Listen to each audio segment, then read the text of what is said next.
what day it is, not my fault. Welcome to the Swine Brothers Show, episode 82 for the 20th of May, if you're over here. 21st. Or the 21st, because he's actually in the future. May 2016. Where are you from, GB Media? Oh, cool. You can email the show at ellinthemood@gmail.com. Facebook is Swine Brothers, and Twitter is SwineBros666. I am your host, Ellie Lindemood, joined at this very moment by... Chaz Almighty. And I don't think GBU can talk. Yeah, I'm here. You can hear me. Yes. You sound like you're miles away from the microphone. Nah, I'll just type. No, we can hear you. We can hear you. It's better than Wolfie's anyway. So,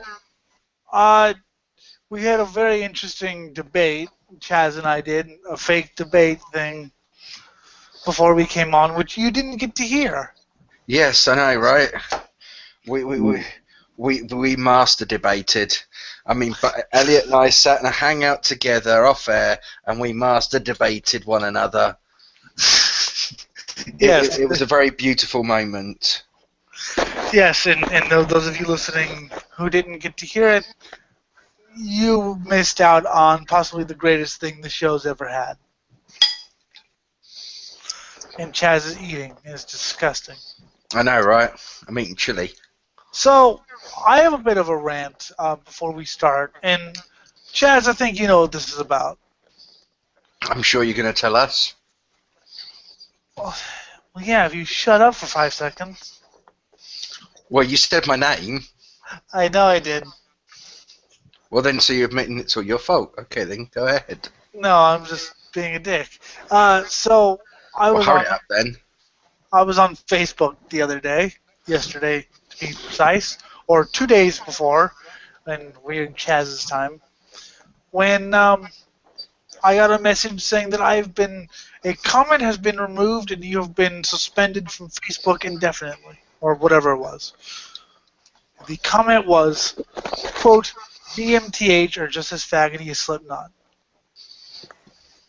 It was about a Bring Me the Horizon covering Slipknot song on a group called Unpopular Metal Opinions.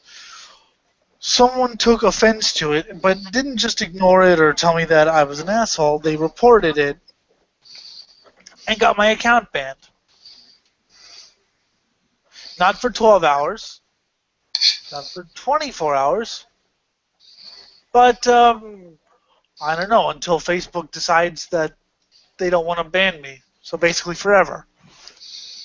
Mm-hmm. So this is appeal it. How you can't appeal it. And that's the problem with all of these fucking things. Yeah, well, they're all automated. You can't do anything about it once they have made their decision. They've made their decision. You can't. It's an automated I doubt there's any human interaction. And the problem is, it's not like you can go to the media and get them to back you. No. Well, maybe certain really small websites, but I've made no friends. Breitbart might be your best bet. Fuck Breitbart. Besides, they hate me. They hate me because I asked them to verify their stories a few too many times for their liking. I know, right? Awful lot of shit comes out of Breitbart. You know, the funny thing is Andrew Breitbart, who's dead, he actually helped set up both the Drudge Report and Huffington Post. Because this is back when the Huffington Post was more of a right-wing thing, when Ariana Huffington was more right-wing, before she went to the left and became the liberal clickbait site. Yeah. Well, to be fair, though, that's because standards in journalism have been slipping for a long time. Isn't that the truth? Yeah, remember when journalism actually covered issues and, like, you know. Yeah, well, I mean, it's like people seem to have gone all postmodernish, yeah? Because they seem to think, oh, when doing like a review of games, yeah, and stuff, oh, it's all just subjective because some of us will like stuff and some of us won't. And it's like, no, you can be objective when doing a review of things. And that's what your job as a journalist is supposed to perfect the art of doing. I mean, I'm openly subjective in my things because I don't know how to be objective, especially with something like music. Well, I can say some subjective things, but there's always a note of what works for me doesn't quite work for you. I've had albums that people hate, and yet I've said, look, this is why I love the album. And they're like, okay, I get why you like it, but I still hate it. I mean, you can subjectively describe the album or the game or whatever as, a first-person shooter with, good graphics. But then when you try to describe the gameplay, you're towing a fine line between subjectivity and objectivity. And I mean, not really. Well, I mean, if you want to be boring about it, sure. If you want to there is no real fine line between it. The only reason why there is because people tend to be too full of themselves to bother looking. What the flying fuck are you doing? I don't know, just been a knob end. Okay. If you do that one more time... He's gone. If I ever see that guy again, I'm gonna kill that guy. Do you want to give me controls? I'm gonna fucking murder that guy. I'm gonna fucking rip his fucking throat out. I'm gonna fucking shove it down his fucking neck hole. And I'm gonna fucking take his ass, chop it off his body, and force feed it to his mother. If you chuck us controls, I can kick those people. I do have control rooms somehow. And that was probably Anarcha too. Because Anarcha deserves all my hatred. Anyway, but no, I mean, because... Okay, look, if you want to be boring about it and say, this game has, very realistic graphics, but then if you want to get into more detail about... I think every review should have some subjectivity in it because you're human. So, personally, I found the 5th level stupid and time-consuming because. Oh yeah, I'm not saying they can't. Yeah. Introduce their own subjectivity as part of the overall review. Yeah. What I'm saying is that the overall review isn't subjective. No, or shouldn't be. Yeah, the overall review can be, for the most part, objective and describe it. Describe what's.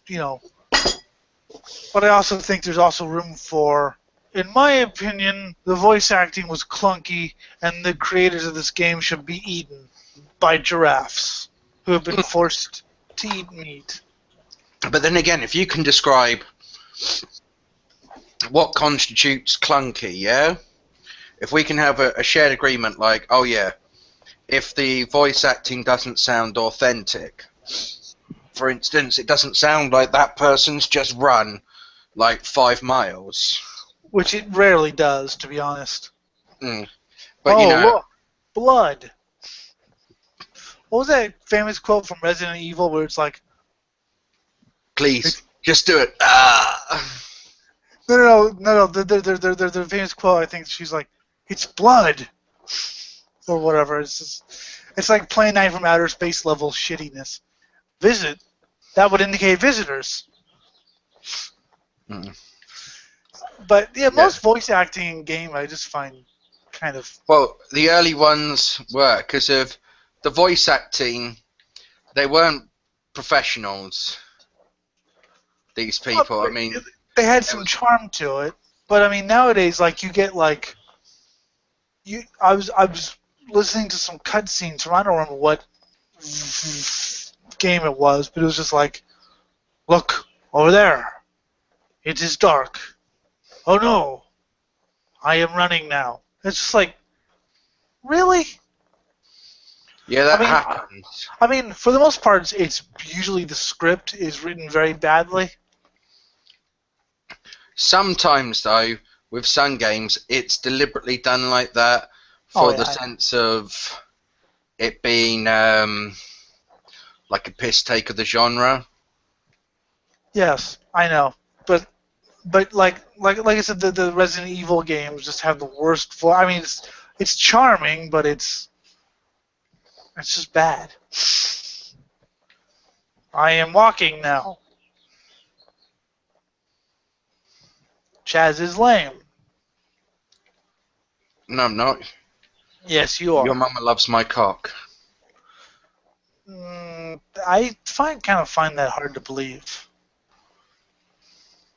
But Well, if she doesn't, then why does she keep putting it in her mouth all the time? shut up.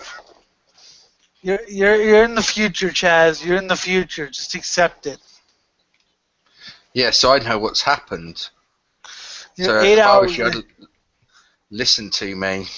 You're 8 hours ahead of me. You're in the future. It's actually another day. What was fun? I think I was talking to one guy. When it was 2015, my time was 2016. His time. I was like, "How's the future going for you?" I do remember one time I had quite a few American friends, and so I sent them all one mass message saying, Happy New Year. God, you're so last year. It's good. That's good, but I'd still kill you. God, you're so last year. That's good. And then they all flew to England with pitchforks and torches, right? No, Oh. don't be silly. Most of your countrymen getting on a plane, one of them magic fucking Darwin boxes. Hey, it's not American planes who crash. It's Egyptian Airlines who crash apparently. Don't fly Egypt Air. Tony Snodgrass joined. I don't know who that is, but hi, Tony Snodgrass. And I've seen him a few times. He's alright. Hello, guys. okay, How you doing, Tony? Pretty good. I was invited, I think, by the Wolfman. Wolf King. Yeah. well, he's not much of a king. He's more of a wolf peasant. I call him the Wolf Archduke. Somebody finds it funny, at least. Finally. That must be a novelty for you. Yeah, someone act.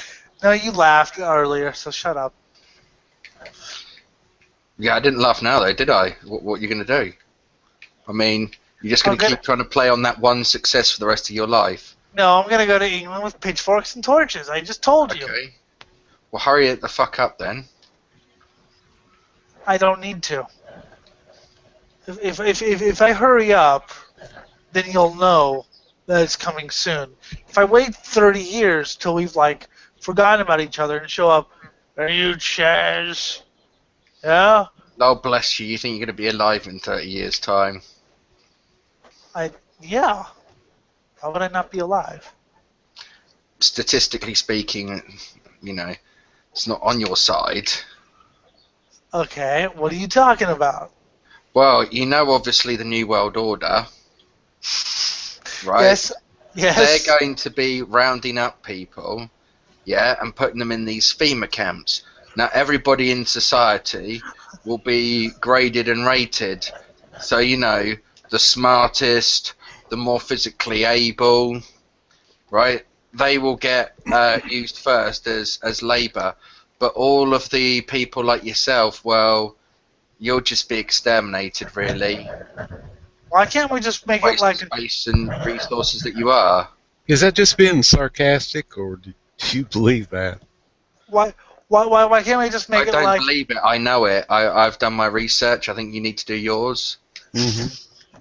Why can't we just make it like those old Christian propaganda films where everyone who doesn't turn against Christ gets, or where the satanic army takes over, and anyone who doesn't turn against Christ gets killed by guillotine or whatever it is.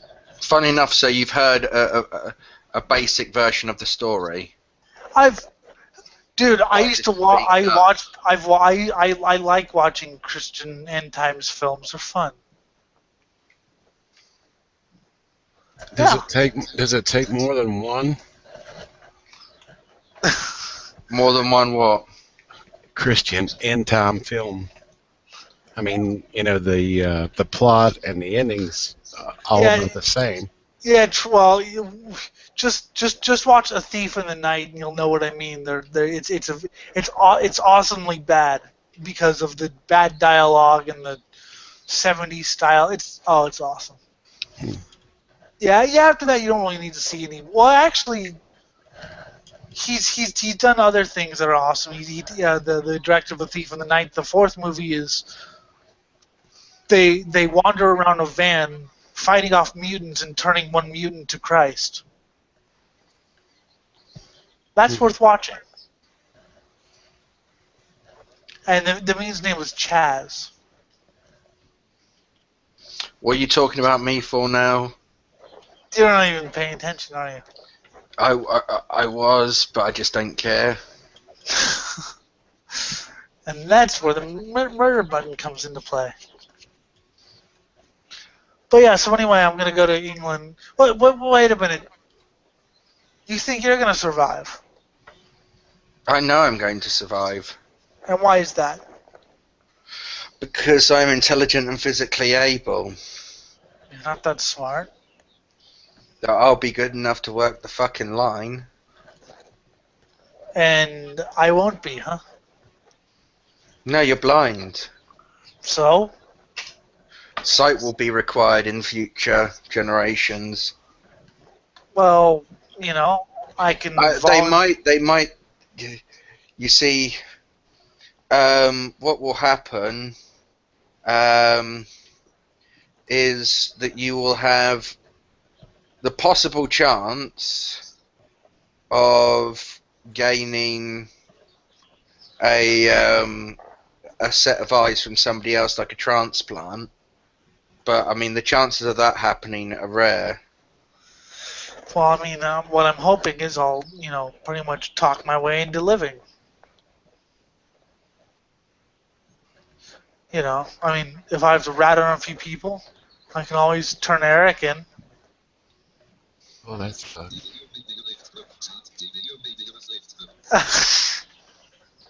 He got so upset that he left that I'm going to turn Eric into the imaginary Illuminati. I should do. I'm sorry, I can't take the fact that you're going to turn somebody into the fake Illuminati. Well, just set the record straight. I believe the FEMA camps are quite the possibility.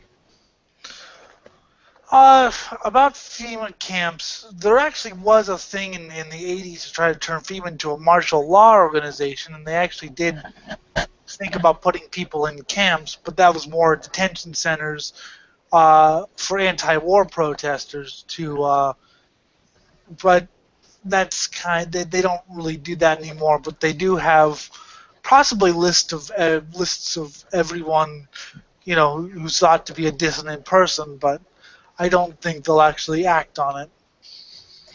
Oh, well, you have a lot more faith in them than I do. Well, No, I don't have faith in them. I mean, look, FEMA is the most incompetent organization ever. We'll see if you've still got the same sort of opinion of them when you get put on the blue train.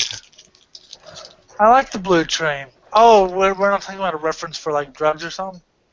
Mm-mm. Oh. Oh, like I said, I'm going to turn some friends in and get on their good graces and work my way up to the top. that's a fucked up thing to say, even. Yeah, turning your friends in, yeah, won't give you eyes. Eric's not my friend. I just want to see. Like I said, people are going like, "Wait, he's going to turn people into the Illuminati? What? Wait, wait a minute, Chaz. Question: is it the Illuminati or is it the Freemasons? Who are we dealing with here?"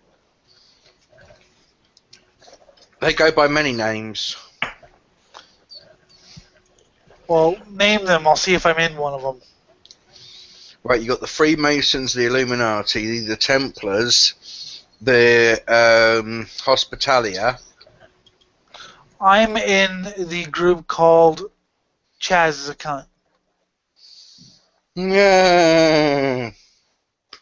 Yeah. Okay, apparently he's a sheep. Wolf King left this site open for just whatever, right? Friday Night Madness, something like Yes. Yes. Chaz, have you heard about the anons crashing some banks or anything like that lately? Anonymous. Anonymous, yeah. See, they're not really much of anything. I'm sorry. In the grand scheme of all of the different power structures that exists out there, they are but a drop in the ocean, and there's many reasons why. And the whole idea of them isn't really anything that people should be too willing to clap on. No, I'm not a supporter of the anons, but I just saw a couple of videos in the last couple of days. And Bringing down banking sites hurts the fucking poor. I thought Anonymous was cute when I first heard of them. I never thought they'd actually accomplish anything, which they didn't, but I thought they were cute and, oh, we're gonna attack Scientology. Yeah, good for you. Have fun. I never took them seriously or anything. I think they're just like any of those groups that you mentioned before. They're employed in the work of taking down the poor people, like you say. Well, no, I think they have. This is the problem: is that the road to hell is always paved with good intentions. Don't I know it? With great intentions comes great evil, and so these people, they have the intentions of doing good. They want to take down this political establishment, this political elite. There's this group of haves who are treating us have-nots like shit, who are parasites onto us and create, systems that come with some very nasty problems, which is brought about by a large amount of the corruption that they themselves are implicit in. Well, if you could fathom that ISIS works for the banks or the United States or whoever, you might be understanding that Anonymous... It's not that they work for them. You see, what happens is certain businesses, like oil and stuff like that, benefit from, in America, from destabilization of the Middle East. Yeah. That's why no real fucking full-term solution has actually been used. It's just been create more destabilization. I want to say this about. But what they do Anonymous. is they facilitate the selling of arms to Saudi Arabia, who they know are going to sell it on to ISIS. They invest in corporations they know who are funding terrorists or people who are suspected of funding of terrorism, and they put money their way to help keep the Middle East destabilized. Now, these people don't directly work for them. They're just merely taking advantage of the situation. Understood. Like in a war, let's say France was to go to war with Germany. We, England, can turn around and sell stuff to both the French and the Germans. We go to the French and go, oh, look, here's some big sticks. By the way, they've got big sticks over there, Germany. Do you want some bigger sticks? They've got bigger sticks. These are bigger sticks that you can throw. Mhm. You know, this is the atom bomb. I want to say one thing about Anonymous is that Anonymous is, like I said, I thought it was.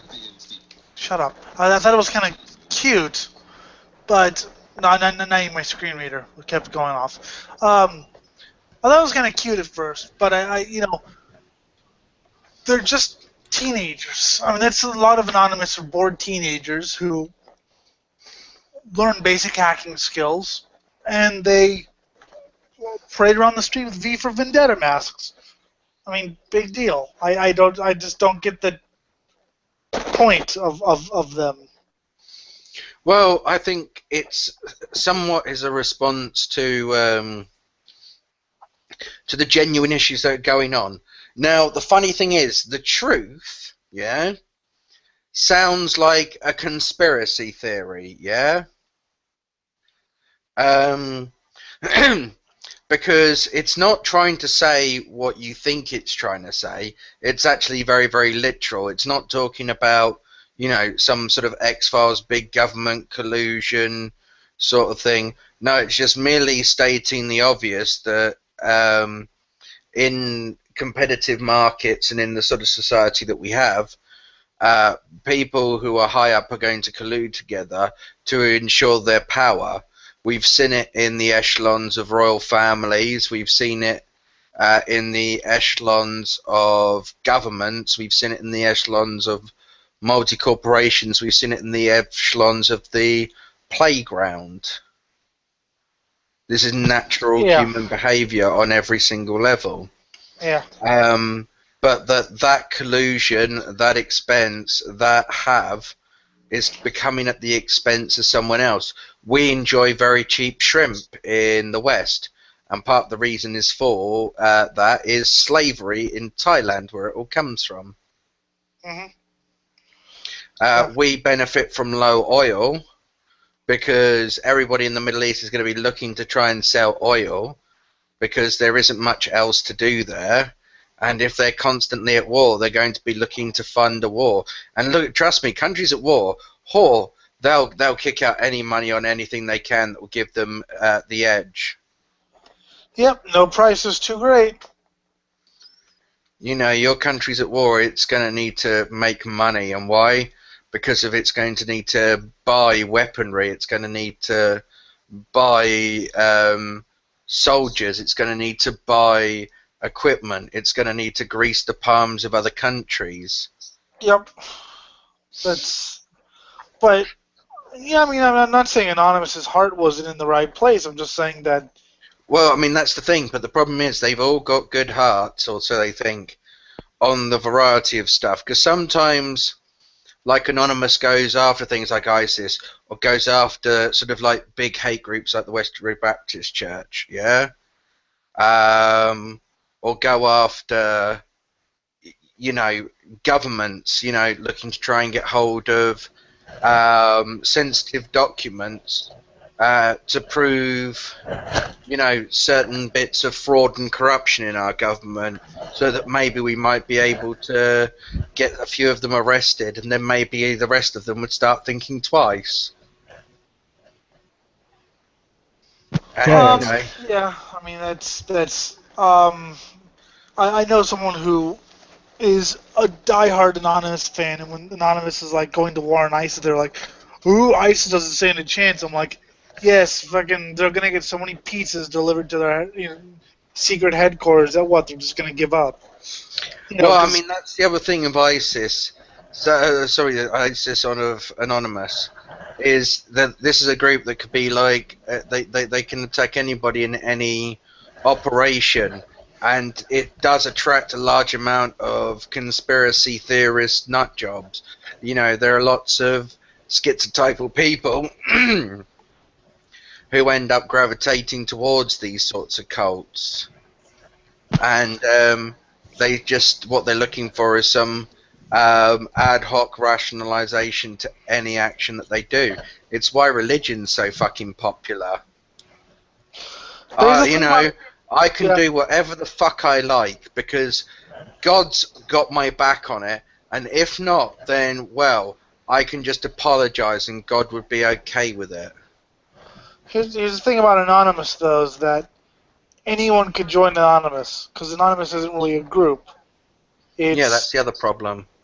Yeah, you could be a member of Anonymous for all I know. Mm. I don't think you've sunk that low yet. Chaz World. Yep. Are you familiar with Nassim Harriman? Nasser Harriman, yeah. Yeah? Yeah. Have you listened to any of his videos? I've heard some of the claims that he's made. I haven't sort of sat down and listened to whole videos, but I've heard people sort of talking about things that he said. What are some of the things he Um, said, Chaz? I'm trying to remember because I've seen them in things like why do people laugh at Spirit Science by a very funny guy, Mortimer 81, and I think is it Nasser Harriman that comes out with some of that stuff about Thoth and About stuff. what? About what? Is that Nasser Harriman talks about Thoth? Thoth? The Thoth? Egyptian Thoth. Yeah, Thoth. Not that I know of. I haven't heard him mention Thoth. But that's an interesting concept along with the Emerald Tablets. I mean, a lot of it's interesting concepts. I mean, spirit science would be an interesting concept. Fucking Spirit Science is great for 5 minutes until you start realizing that this cunt might be a bit serious. it's like those paranormal stories, and I love horror and shit like that. It's like the Amityville Horror. Oh, do you know what? Right, I was watching one series. What was it called? Monster Quest. Yeah. Yes. It's made in the sort of same vein as Ancient Alien. Yeah? Yes. Uh-huh. And at the time, I was going to do a video on Ancient Aliens, and I think I did in the end actually. But Right. I was watching a bit of Ancient Aliens, and I also came across this other one about cryptozoology, which was the Monster Quest, and in one of them they were looking for this giant sort of man-sized bat thing, right? And these two guys who are supposedly experts at something come across this big hole in the top of this like mound, yeah. Mm-hmm. And you know, they look up there, they go up there, they look into this whole bit, and they go, well, yeah, this would be ideal place for this bat thing to live. And it's like, how on earth can you say that? Because the only way you can tell if something's a perfect place for something to live is you find it living there. You can't just say this is a perfect place for this thing to live, yeah? Well, see, when you don't know what this thing lives in. And you certainly didn't find like a big mound of its shit there, which was a good indication that it had frequented the place. No, you're just making shit up as you go along.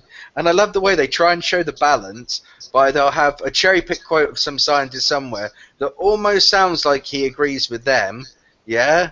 And then they'll just have some claim made by somebody else, and they'll just be like, well, if that's true, then how come these people have said this? And it's like, because they're wrong.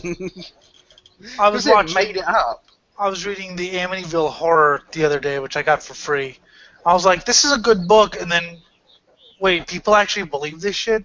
I mean, if you don't know the Amityville Horror story, this family bought a house that was... Now, okay, this is all fact, okay? Oh, he left. I liked him. Mm. This is all fact. A family bought a house where someone had killed his family in it. Okay, now this is fact. This had happened. They had a conversation, and they said, "Sure, we'll buy the house." 28 days later, they left. What the story says is they were terrorized by evil spirits and things like that. What?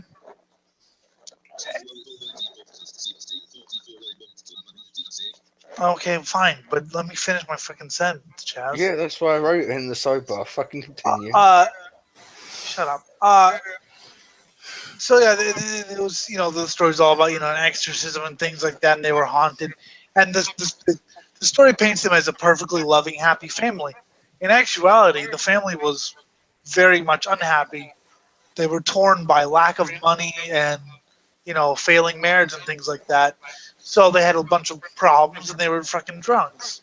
But when the story got out, it was a perfectly happy family being terrorized by the evil spirits. And by the way, no one who's ever lived in that house since has seen anything, remotely paranormal. Apparently, the house is up for sale. I mean, shit. Um, but yeah, I just, it was a funny book until you realize that people actually believed in it. Now you can go with your rant. Right, yeah. One thing I want to rant about, a story that I saw recently. Apparently in Spain, there are these people, right, who are engaging in a game of sex roulette. And what this is, you have group sex, like a group orgy, yeah, where one of the people, I think it's like swinging, right, but one of the people there has HIV. Morons. I know, right? I mean, what is wrong with the sex education in Spain? The whole idea is not to spread sexually transmitted diseases, which is why we should be encouraging the use of condoms and making them freely available to people. And why we should be regularly screening people. We should be regularly testing people for sexually transmitted diseases. Maybe they're just so bored they just don't care if they die. Well, one of them said, I do it for the thrill. Like every morning I wake up with the thrill that I know I'm not dead. Or sorry, with the thrill that I haven't got HIV. And it's like, well, yeah, I suppose I take it for granted because I don't go around trying to get it. I mean, there are easier ways like bungee jumping and things like that. It's like I said about it. It's like, I think I'm going to leave that rant there. I've got to go and skull fuck a lion because tomorrow morning I want to wake up with the feeling that I haven't been mauled by a large cat. But then that's only so I can have my real energy, so I can go and lay down on some railway tracks, so I can feel glad that I haven't been hit by a train. I really want you to do all those things, Chaz, and just see what happens. Do you know what? It'd be awesome if I skull fucked the lion to death, wouldn't it, though? Could you imagine that? You skull fucked a lion to death. Yeah, but it bit your dick off while it was dying. No. Like, literally, you survive. Like, imagine you sort of like, you just grab the lion by the head and you literally just smack it with your bell end so hard that, like, you crush its skull or something. Like, your dick, like, literally sort of, like, jabs, important parts of its brain and it has a seizure. Yes, although that's not really the way I want it to end. I'd rather end with you. It chokes on your bell end and dies. I'd rather end up with you being horribly mutilated. Because the only person left to fuck with you after that is Chuck Norris, and I think if he hears you skull fucked a lion, he's not going to say much to you. Chuck Norris, oh god, you could be down a bar. You could be down a bar, right? You're down the bar. You can literally walk up to some bird there, right? Who's with her boyfriend. You can literally just stick your fingers in her pussy, yeah, right, and then walk off. And he's about to come for you, and someone says, "Mate, I'd fucking leave it. He skull fucked a lion to death." That guy would be like, "No, I'm not fucking with that guy." Yes, you like being delusional, don't you? That's not delusional. That's what would happen. I'd still chase after you. I bet you wouldn't. Shit, I would. You might shuffle along with your stick, thinking of coming and giving me a stern talking to, but you wouldn't get very far. So you think I'm some sort of blind old doddering man? Pretty much, yeah. I'm gonna give you a talking to, young man. Fuck you. Oh, come on. Look at your generation. Your generation is the people who are eating tampons and, like, heating up glasses on their lips so it sucks their lips really big, and, like, snorting condoms and doing all of this vile shit. Right. I've been called by Jim the last hope for my generation because I'm nothing like that. Thank you. Well, I'm sorry, that's your generation. I bet you've done the cinnamon challenge. What the hell's the cinnamon challenge? It's where you've got to eat like a tablespoon of cinnamon. Okay. It's because everybody who tries it, it just makes you cough, and then it's really, really unpleasant. So it's like eating cinnamon toast with a little too much cinnamon. Well, not just that. I mean, this is like cinnamon powder. Yeah, it's like eating cinnamon toast with a little too much cinnamon on it. Well, I wouldn't know. I haven't really tried that. Yeah, I have. Okay, it's made me cough. Whatever. I like cinnamon. Ew. Do you have to have like a teaspoon thing there to measure out what you do and everything? Because like you were like, oh, I'll just put a bit of pepper on this food. You don't have a visual sort of aspect to tell your ratio. Oh, you moron! I mean, you go, this doesn't have much seasoning, and it's all because you've just seasoned like one half the plate. You keep on eating the bit without seasoning, so you keep seasoning it again and seasoning. So like, you're eating your food, it's like, oh, this is still quite bland. You get to the next side, and it's all you can taste is peppercorns. Yeah, because that's me. I wouldn't like move it around or anything, or. What, you just sit there and constantly twist your plate around, do you? No, I move the salt shaker around just a little bit to make it sure it seasoned right, and then I stir it up. But the thing is, you end up seasoning half of it and the kitchen counter. You are a moron.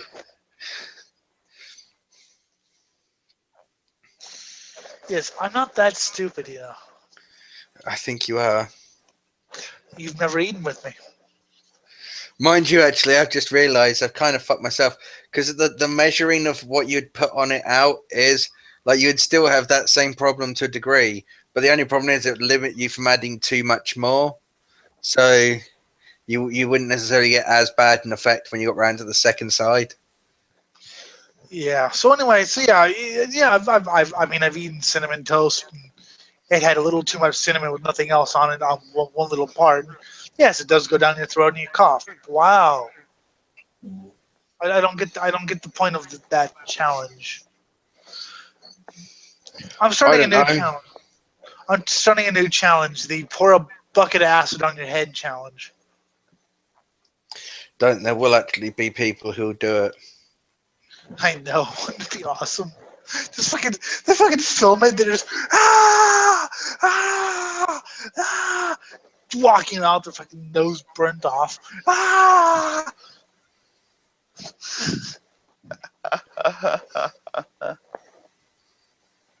think it's funny.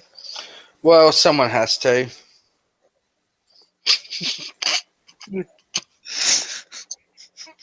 That got you there a bit, didn't it? We need someone else in here to counterbalance your stupidity.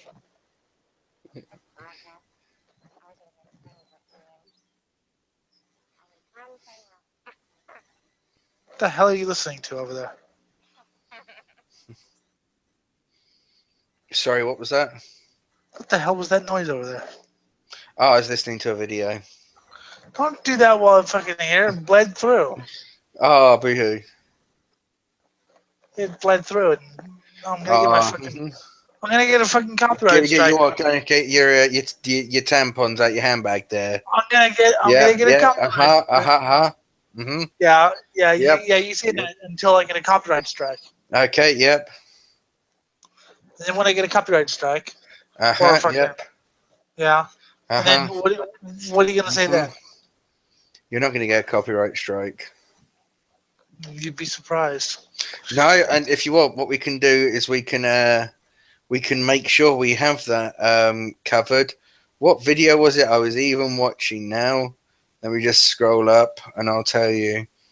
Oh, actually, you won't get a copyright strike. It's my mate's own private stuff, so you know I'm not going to play it. But I doubt he'd have any problems. He'll spite you by giving me a copyright. There won't be no copyright strike. There won't be no copyright strike. You probably won't even fucking know you've used it. Trust me.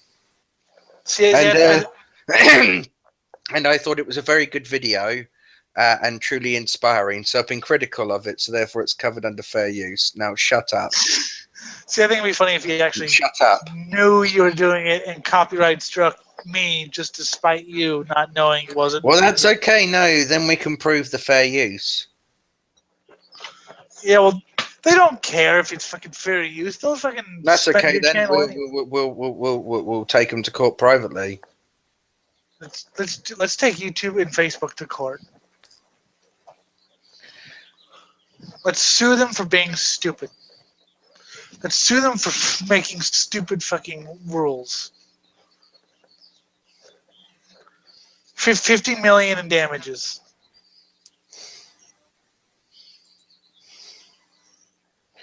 Or is there a bird chirping over by you? That is my window. My window is open. Sorry. The fucking bird is chirping.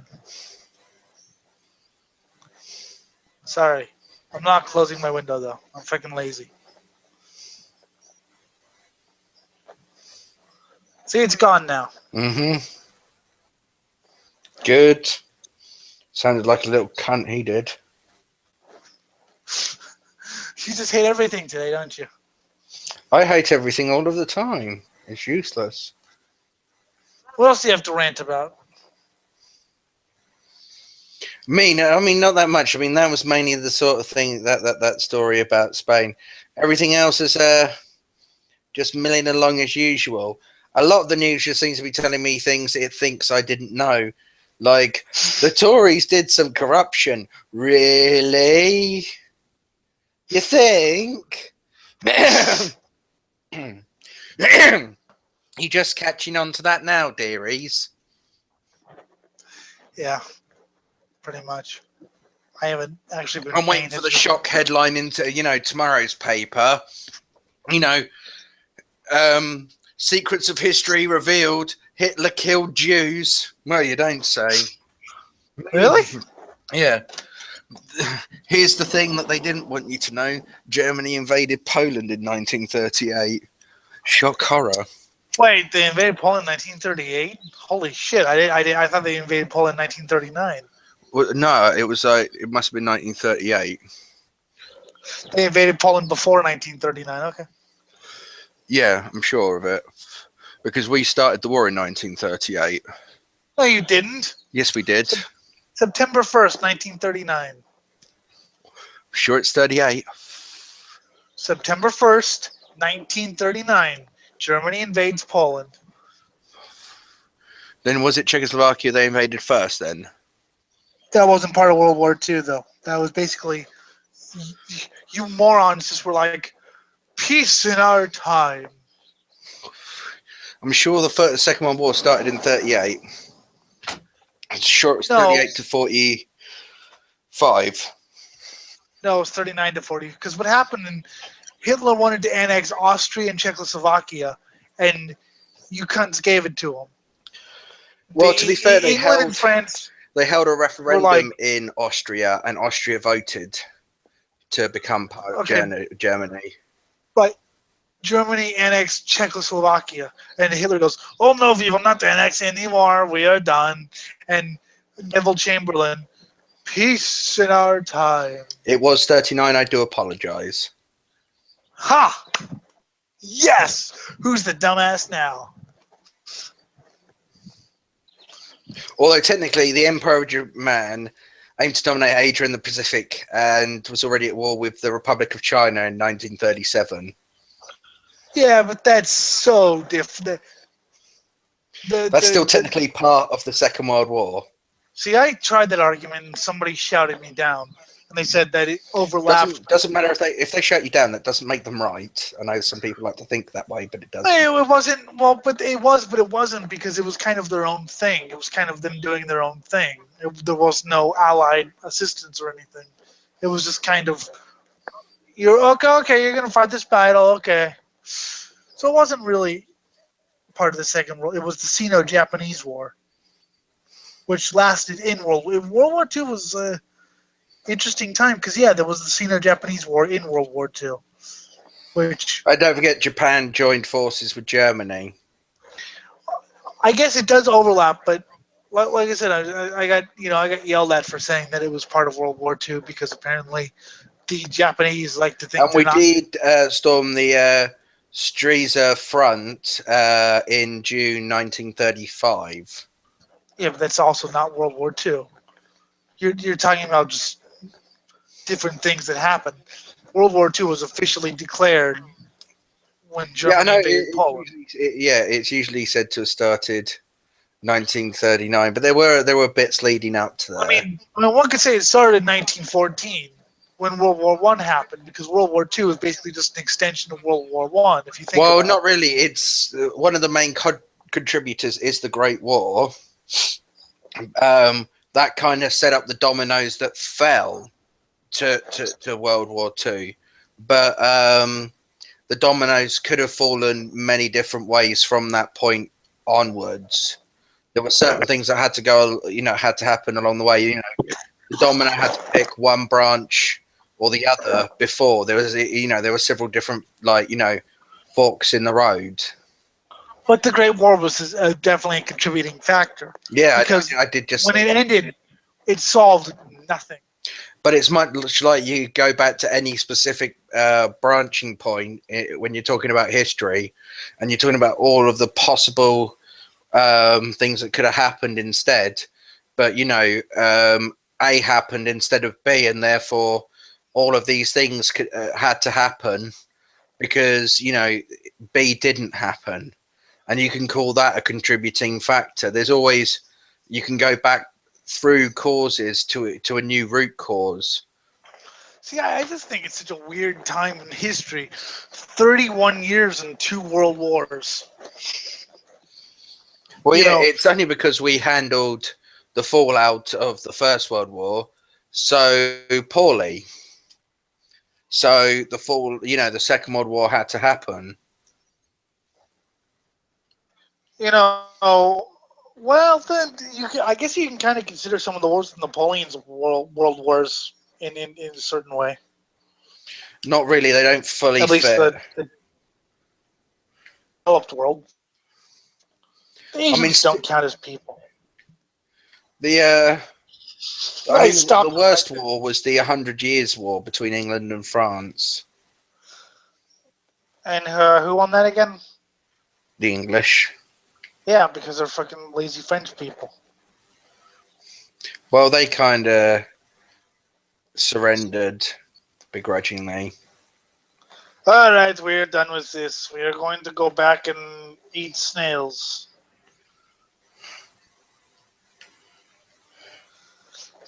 But I'll tell you why the Sino-Japanese War isn't part of World War II. Because Asians aren't people.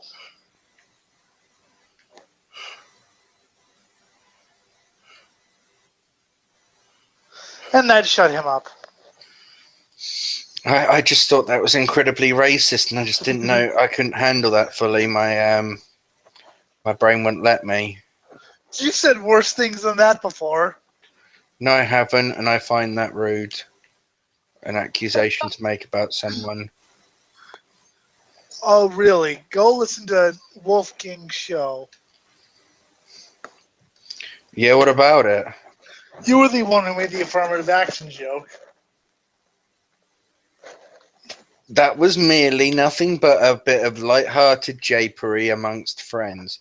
And for you, sir, to insinuate it was anything more is hurtful. And I think you need to check yourself before you rickety-wreck yourself. God. Wreckety-wreck yourself. Yeah, Well, it's official English. What if what I said was lighthearted japery among friends? No, you were just being horrible. You were bullying Wolf King. I was made to feel rather uncomfortable being party to your racism Oh, God. and heteronormative homophobia. That's why you got banned from Facebook, you shitlord. That should be my nickname, the shitlord. I am friends with Wolf King. Wolf's a cool guy. Yeah, I'm sure you've got a black friend. And that just suddenly Explains away all your racism, doesn't it? Isn't that so lucky for you as a white person? You can just explain away all of your racism by having a black friend. Having about 5 black girlfriends, too. Oh, yeah, so you like to oppress them with your penis. Aren't you the wizard, huh? I'm glad you're an ally. Actually, some of them were dominatrixes. All right. You were using them as the black stereotype, her, of the angry black woman, huh? You were furthering a stereotype that hurts black women and their chances in acting. I like you because I can't win with you. Whatever, regardless of what I say, I can't win. I don't care. I'm colorblind. Moron. So you don't see colour, so what? You like to erase the uniqueness of coloured folks. You don't like listening to the stories of peoples of colour. You like to live in your homogenized white society. That just sounds like white privilege to me there. You privileged white shitlords. You said colored folks. So you are making them stand out. They are not normal. They are colored folks. So you are. No, don't you dare start twisting my words about the people of colour. Well, people of color. There you That's go. what they're supposed to be known as. Because they're not white, and that's what you're trying to do. You're trying to erase their white. You're trying to erase their colour to make them white. That you want them to fit inside your homogenous thing. It's like it's a shame he's black, but as long as he behaves enough like a whitey, we'll semi-pretend he is one. Chaz, isn't that good of you, Massa? People of color. So everyone who's not white is just a monolithic group of non-whiteness. Wow. In the white privilege patriarchy, they are, yes. Yes, in your patriarchy, because you just said people of color. You Nazi. Go vote for the BNP. You Nick Griffin worshiper. I'm not racist. You're being the racist. I'm not racist. I hate everyone. You are just flat out racist. Of course I am. You'll be surprised how much I got that from white people. And then every not white person's like, no, he's not. You're a fucking moron. Because there's this whole, gotta hate you, Chaz. What? It's not my fault that you're a racist. I didn't tell you to be a racist. Yes, you did. See, I was all innocent and nice until I met you. I was very innocent. I'm sure you keep telling yourself that. I was. Because all I've gotten from you, is bigotry. And I tried to attack it at its roots, and it just turned into an even bigotry. Yeah, you like that, do you? What do you think of immigrants? Immigrants, they're thoroughly nice people. In fact, I think they're a lot better than white people. I think there are some white people out there who really aren't contributing well enough to white society, and they should be replaced with black people. I should have the right to discriminate against them. You should discriminate? You said the word discriminate. Yeah, sometimes positive discrimination is needed, such as affirmative action. Discrimination. No, affirmative action is bullshit. Okay, I'll be serious about that. I mean, I get why it's needed and everything, but you get why it's needed, but you just don't want it, huh? I want the heard a rant like that before. Shut up. I want the best person for the job. Be they white, black, brown, blue, pink, yellow, or some sort of color that I don't know. I want the best person for the job. If the best person for the job is black, fine. If the best person for the job is white, fine. I get why affirmative action is needed, unfortunately, but I think it's bullshit. Twist that. I think you just are overprivileged. And I think you don't know how privileged you are. And I think maybe you need to learn how to check that privilege. And maybe if you were good enough to do that, perhaps maybe you may understand what certain people are going through. But until I can see that sort of commitment from you, then I really can't educate you, and it's not my place to. You know what the scary thing is? You actually sound like you believe this shit. I love it. I do believe this, and it isn't shit. This is the truth. I think you need to recognize your own privileges.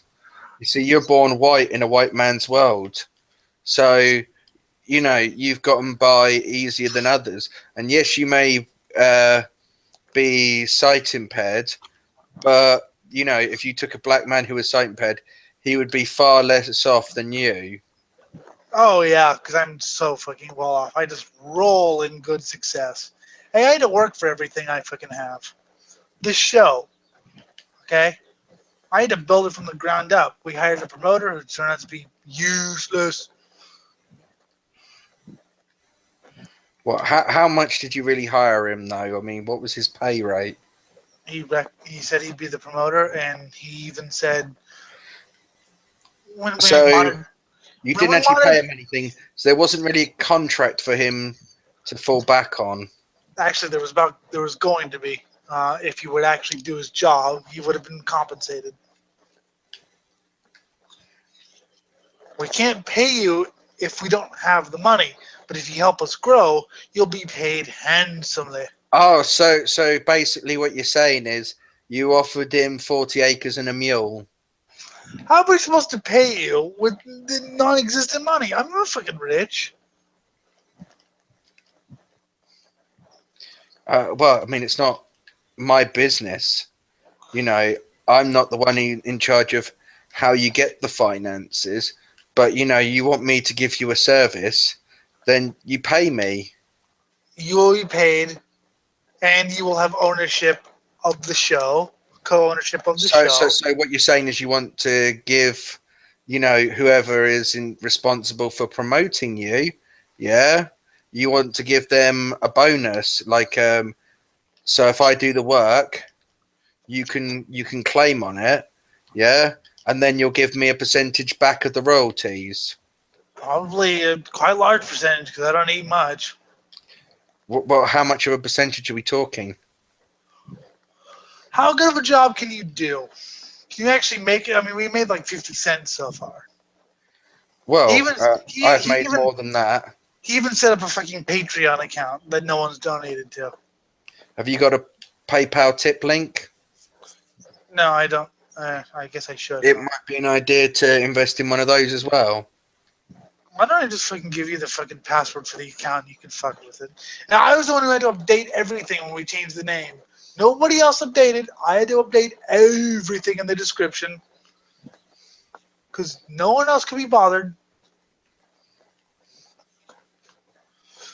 I'm the host. I'm the talent. The talent doesn't have to do all this. Well, I mean, in the situation that you're doing is you're not just the talent. You're also sort of like a producer and a writer. I mean, you've set yourself some big shoes to fill. Jim's the writer. I mean, he's the one who comes up with all the stories and shit. He's newsman Jim.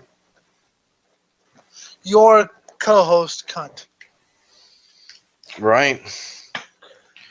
And so, yeah, I mean, you want promotion work done. Well, it's just like advertising. You've got to spend money to make money. So, you want some advertising done. You go to somebody and you place an advert.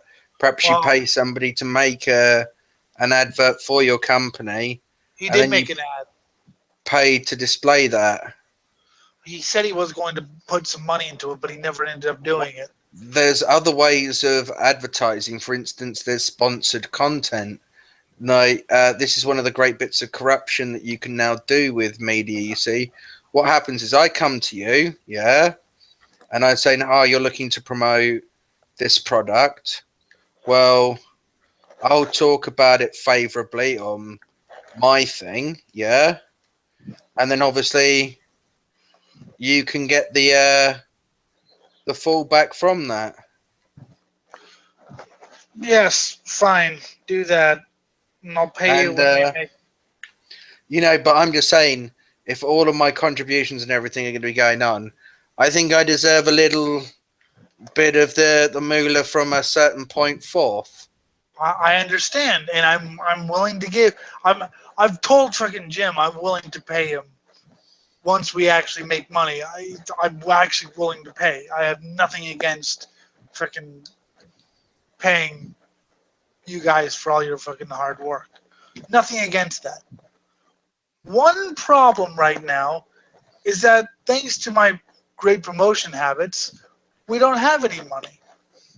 But I think we have a good thing going. I think we have a good product. I think we're getting better. And I think if we got the word out there, we actually could make something and, hey, who knows? You might actually start getting some fucking returns. I actually have a reason to do this show. Mm-hmm. So I'm thinking 20%. Fine, whatever. I don't care. Awesome. Deal. Yes, here's 5 cents. Cool. That's your money. I'm thinking 20% paid every year. Okay, we made $1 last year, so I'll have my 20 cents, paid to me on a certain time. Yeah, exactly. I'm thinking just before Christmas will be the best sort of time for me. Okay, I'll fucking send you. It might be a little bit thick, but just open it. Don't worry if it starts ticking. It's ticking money. Oh no, that's okay. You can pay me via my PayPal. Oh, I'd rather send you it. In person. Don't worry if it starts ticking. By the way, there's a clock. No, in sorry. it. Obviously, this is stuff to do with the show. I have to claim the money, obviously, then through the show. No. I'm gonna send you in person. Like I said, I'm gonna send you a nice clock too. That's okay. You save your money on your clocks because the clock will actually be worth more than my paycheck, and then that would put me in debt to you. And I don't think that would be a very good thing for our relationship to start building debt economics. Plus, if we started doing debt economics, then obviously that leaves me at a bit of a negative. So I work and give you my service. Well, and for that I get. The clock would be a bomb. I would murder you, so I wouldn't have to pay you, despite the fact that the bomb actually costs more money than I'd ever have to pay you. I just didn't really feel like paying you, so I sent you a bomb to kill you. I kind of got that, but I'm trying to be serious here. Like what you be. It's not very hard. It's just you pay me for services rendered. Yeah, fine. I mean, I'm willing to pay whoever wants it, as long as you actually contribute. Anna doesn't, Scott doesn't get payment. But if we actually make money, but that's the thing, we have to actually make money. And the way to make money is we need to get our product out there. And we need help to get the product out there. And I believe we can have a good product. I mean, shit, Wolfie gets hundreds of views. Other people get thousands. I think we can get thousands of views. Well, it'd take a lot of work. You'd have to be willing to do that, lots of work. I need help, but yes, I'm willing to do a lot of work. Because this has been my dream ever since I was like 10. I know that's sad, isn't it? Well, no, it's perfectly reasonable. And like I said, I'm willing to help you with that. For my 20%. How about I pay you in chihuahuas? Again, chihuahuas would be worth more. And plus, what do you expect me to do with a chihuahua, really? I mean, come on. Okay, what if I pay you in... What if I send Eric to your house to be your slave? I'm afraid, that's getting closer to the sort of mark of what would be an acceptable payment. But, in all realistics, I couldn't accept him because, I couldn't be assured of his breed and his heritage. I mean, you Americans are a little bit higgledy-piggledy. shall we call it? A little bit all over the place. Now who's the racist? Not being racist, I'm just saying, you're not going to be pure enough, really, for my needs.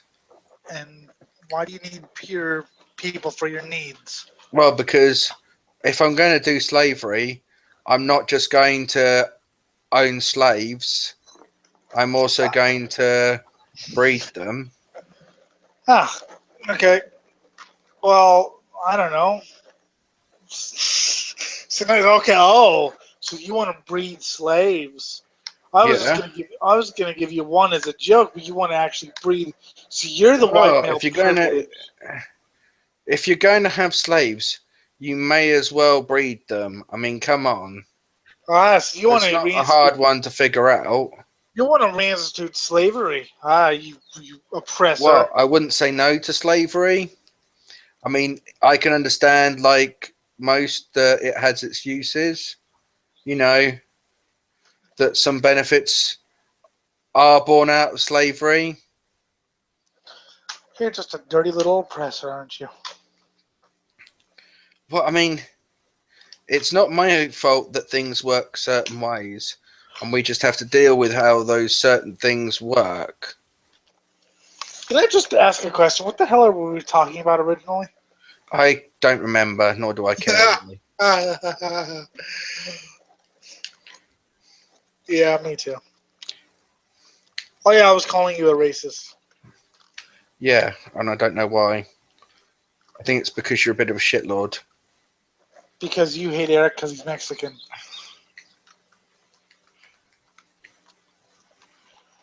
That's a vile thing to say, Chaz. Well, I mean, it's not my fault. He's a dirty little mecco. See? That's a vile thing to say, Chaz. Well, perhaps he Sick needs racist. to be a better person then. I mean, has he ever thought about that? You are a sick, racist, white male oppressor pig.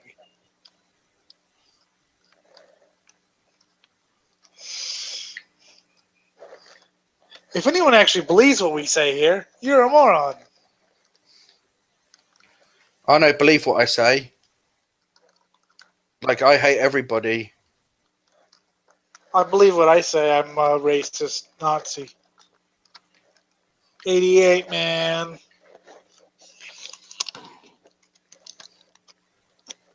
Chaz is actually president of the British chapter of the KKK. Yes, I am. How's that And going for you? not very well, you see. People just aren't subscribing to the message as much as they used to. I mean, it's become a real nightmare.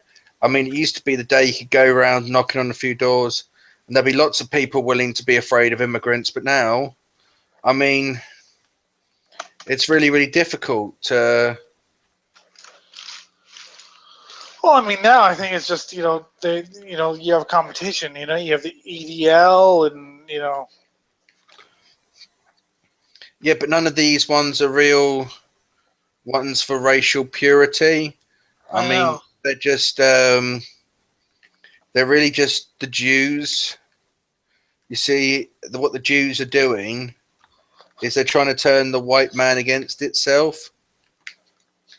So they'll come out with these stupid sites that they claim show all sorts of things, and they'll use that for bigotry and intolerance. Well, I mean, the BNP's gone away from what it used to be. It used to be the skinhead street fighting, but now it's so tame. Yeah. People have just been watered down. We need more of that skinhead. We need more skinhead street fighters in politics. Yeah, I mean, there isn't enough of it, really, is there? No, it was entertaining. Skinhead street fighters are entertaining. So, what have we learned today?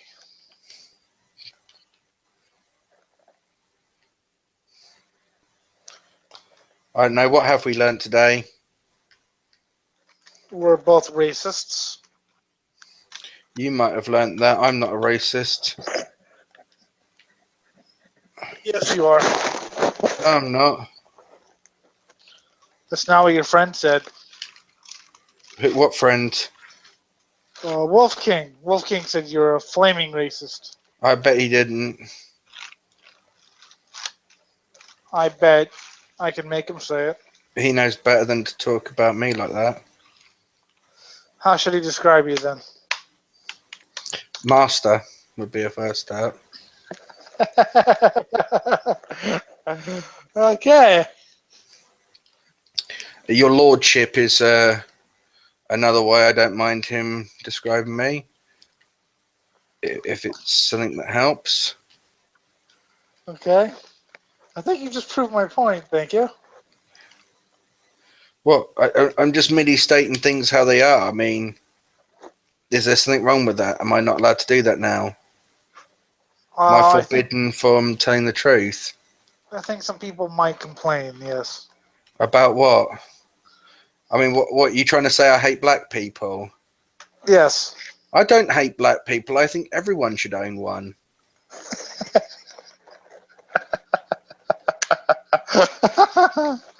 Okay.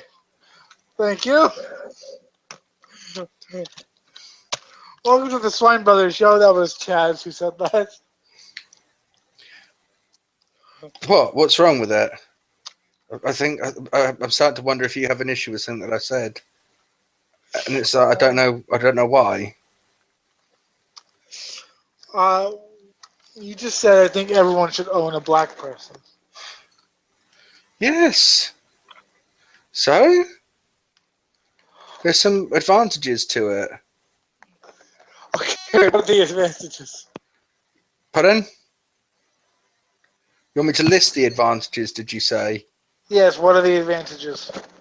Right. Well, if you own a black person, you can increase production in cornfields by 177%.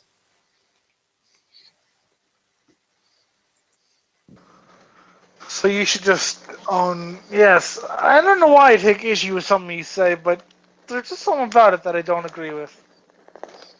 Well, I think you've got to figure out what that is, and then really come to me. I mean, you know, the black person gets looked after. You know, they get a roof, they get a job. Black people seem to find that quite hard these days. You know, getting a job. So, you know, it gives them a hand with that. So I'm helping. It's gentrification. Okay. How much do you pay them? Well, I mean, like I said to you earlier, right? I do services for you. You pay me, yeah?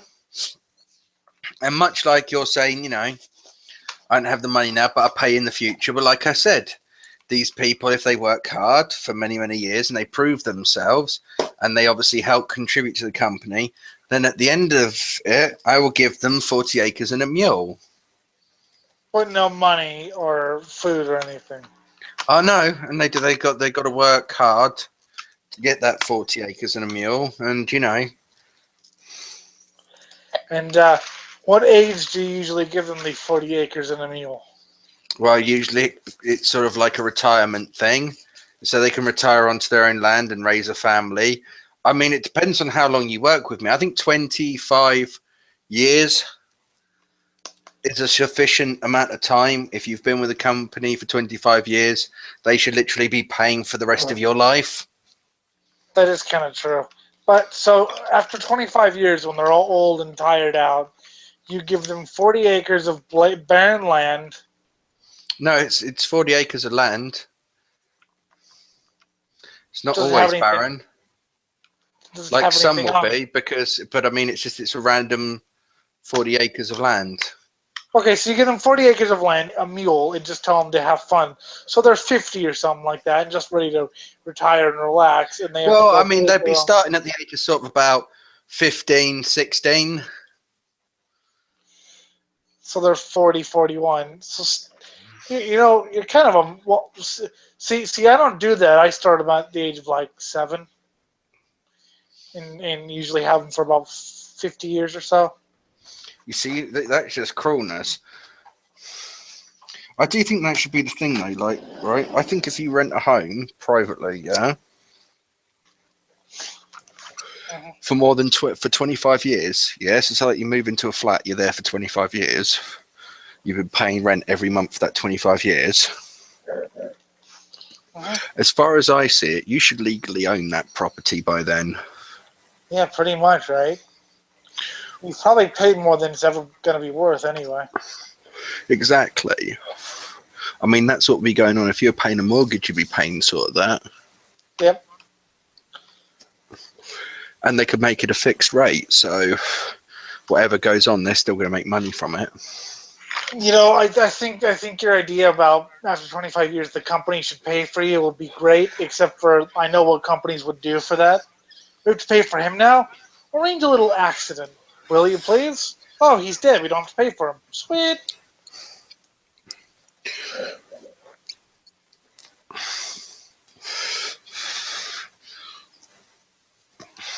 No, because you arrange in law that it's half rate if they die on duty.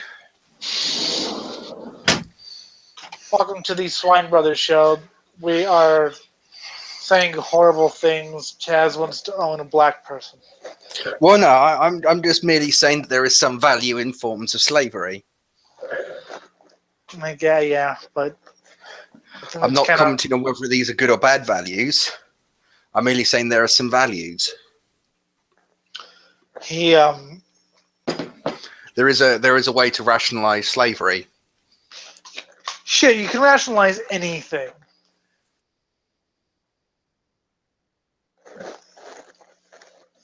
I think you just died. No, I'm still here. Okay. You can rationalize anything. If you really wanted to and tried hard enough, you can rationalize any sort of horrible event. Well, see, then you agree with me. Slavery is rational. Everything's rational. There you go, then. Nothing's true, everything is permitted. That's what you're going to go for. I mean, the Holocaust. And I win. Yep. There you go. Bing, bing. The Holocaust was rational. I mean, they see, now you're saying the Holocaust is rational. Like, I just can't talk to you. Why do you hate Jewish people so much? I don't.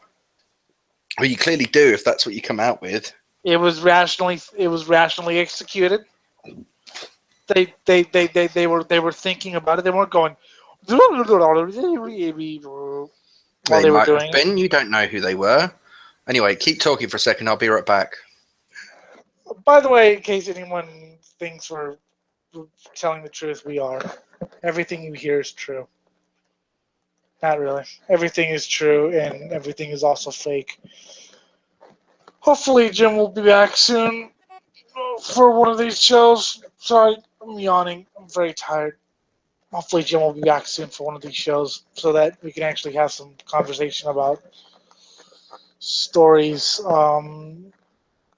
that happened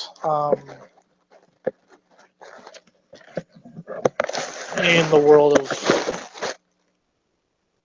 Swine Brothers. You can email the show at ellinthemoon@gmail.com.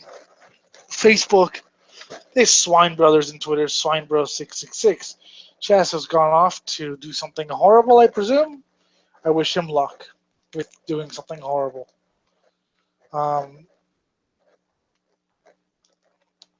This is possibly the weirdest show I've ever been a part of.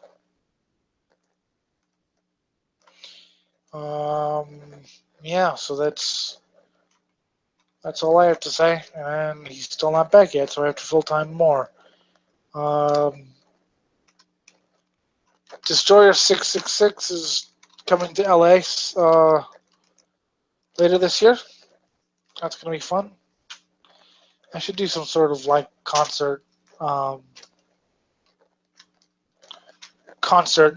upcoming concerts in LA thing. That I think is going to be a project I'm going to work on in the future. Upcoming concerts. Although we are kind of a national show, so it doesn't really make sense that we'd have just one. But also on my Facebook page, we are doing local music. Various local bands. I'm posting local bands from other parts of the world that my friends are at, and we are commenting on them. I've gotten introduced to some interesting bands, music, um, such as Visceral Throne from Indiana, Tombstalker from Kentucky, and Morphin from Los Angeles, California. All very good metal bands. Visceral Throne being brutal death metal, Tombstalker being death thrash, and Morphin being kind of old school death metal. Sounds a little too much like Death, although Corey seemed to think it was an Entomb ripoff, which I'm not sure about. Other than that, everything that's about it. We've just been doing that. I've been trying to fix my new Facebook account because I got banned for being funny, I guess. Yeah, that's about all the stories. I don't really know what else to say except for Chaz still isn't back yet. Great. I like it when people aren't back yet. So yeah, he's thanks to Tony Snodgrass for joining for about 5 minutes. No thanks to any of the other people who joined because they're lame and we hate them. And there's my dog walking. What the fuck, Jazz? No real stories, although I did hear about a Nazi cake, which would be interesting. A Nazi cake. Yeah, I don't know. If you'd like to help, really, shut the fuck, Jazz.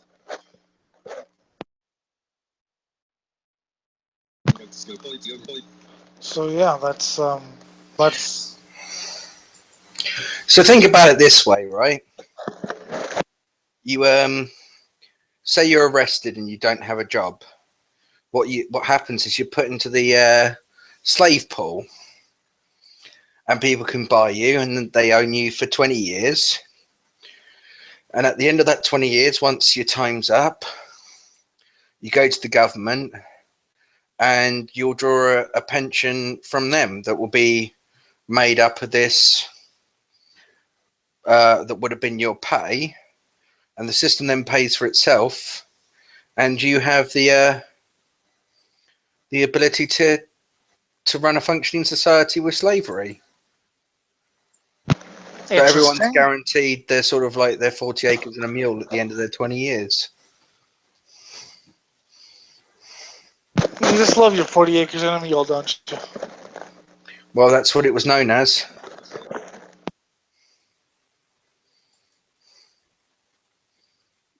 I'm not stupid, you know.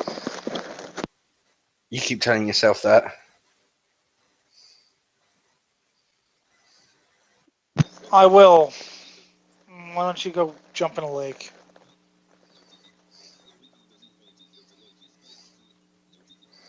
Eh?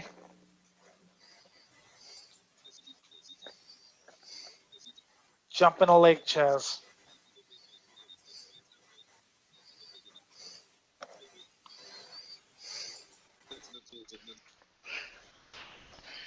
So yeah. Thank you. Finally, we actually have someone intelligent in here. What happened? I finally got access. No, it's fine. Chaz and I, he was calling me racist. He was being racist. He was being a white supremacist. But Chaz wants... What? Was he making fun of my ex-wife again? Again. Chaz did say he wants to own a black person. I was merely just saying that there are benefits to slavery. Yes, there are benefits to slavery, but I do believe I am against the disadvantages for certain individuals. more, unless we're talking, you know, asexual, which I know a few girls who are highly into that. It's a couple that are even 24/7 want pure dominance. Or B, they're complete rich fuckwits that deserve to... Turn that down, please, Eric. That's what I was saying. Complete rich fuckwits that deserve to be fucking humiliated, tortured, and tormented constantly. Yes, they are. So, and speaking of people who need to be tortured constantly, we talked about it with Chaz, but I want to get Jim's perspective about how one little comment on an opinions thing on Facebook has led to the termination of my account.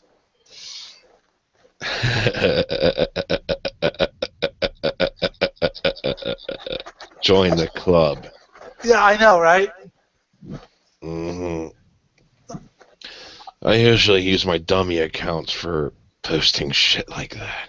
Well, I didn't even. The comment was, quote, BMTH or just as faggoty as Slipknot. Yeah, you said faggot.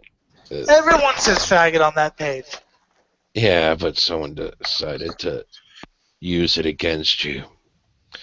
Because Facebook admins go nuts whenever people say faggot. I don't even know if there are any admins. I've come to the conclusion that it's completely automated. Because the last time I was banned was 2 years ago, and that was for a 24-hour period. And for some reason, Facebook didn't go, well, you haven't been banned for 2 years. We're going to be lenient. It was, oh, you were banned before. But I'm going to get certain privileges back in a couple hours, like the ability to like add my new account as admin to my pages, but I can't post or message anymore. Wait a minute, Elliot. But When you say that you were banned 2 years ago, are you talking about that Christians Against Slipknot page that we tried to take down? no, well, it wasn't the page. It was that group that he did making fun of me that I decided that I didn't know I've made the admin of. Yeah. And we decided to report it for fun, and we got banned. But no, there was a time after that where I think I sent a death threat to someone who was sending death threats to me, but apparently that doesn't matter as long as, oh no, he sent a death threat to me. And he reported it, whereas I didn't report the death threats he sent to me.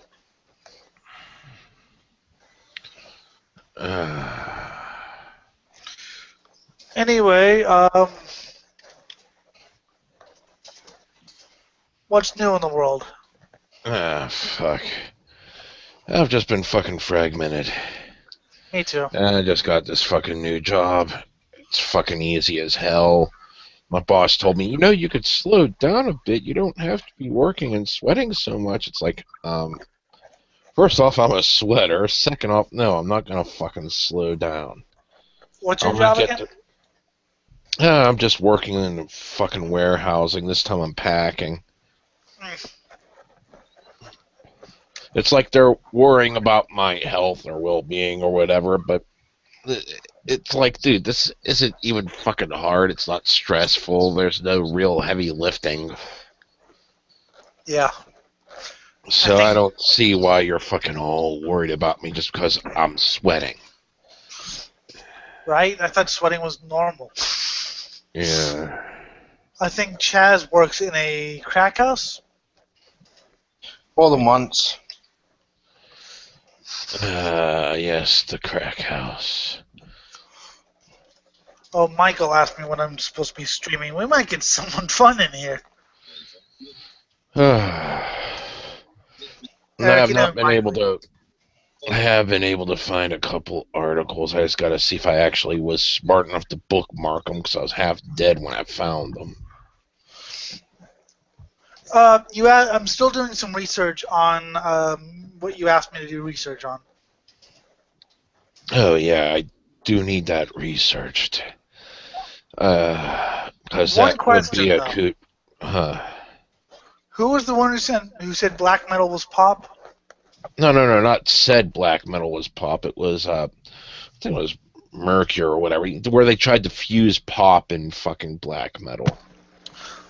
I don't know about that. She's a pop musician who plays black. It's more gothic than anything else than pop. But I know bands who do. The best known band is Semargle, who started out as a brutal black death metal band who switched to a J-pop disco band. Yeah, okay. I know everyone likes shitting on Mercury whenever I was just like, nah, I've heard this before. I don't care. So it's like, but at the same time, I think the fucking defense of them over like other people, or even fucking promoting some bands, like fuck, I was fucking hard pressed to find people trying to promote these websites that are all in defense of Mercury, going out of their way to fucking promote good bands like Derketa. Well, I mean, the problem with Mercury was the hype more than anything else, because Relapse Records, who's a label I know well, I actually know the founder of the label.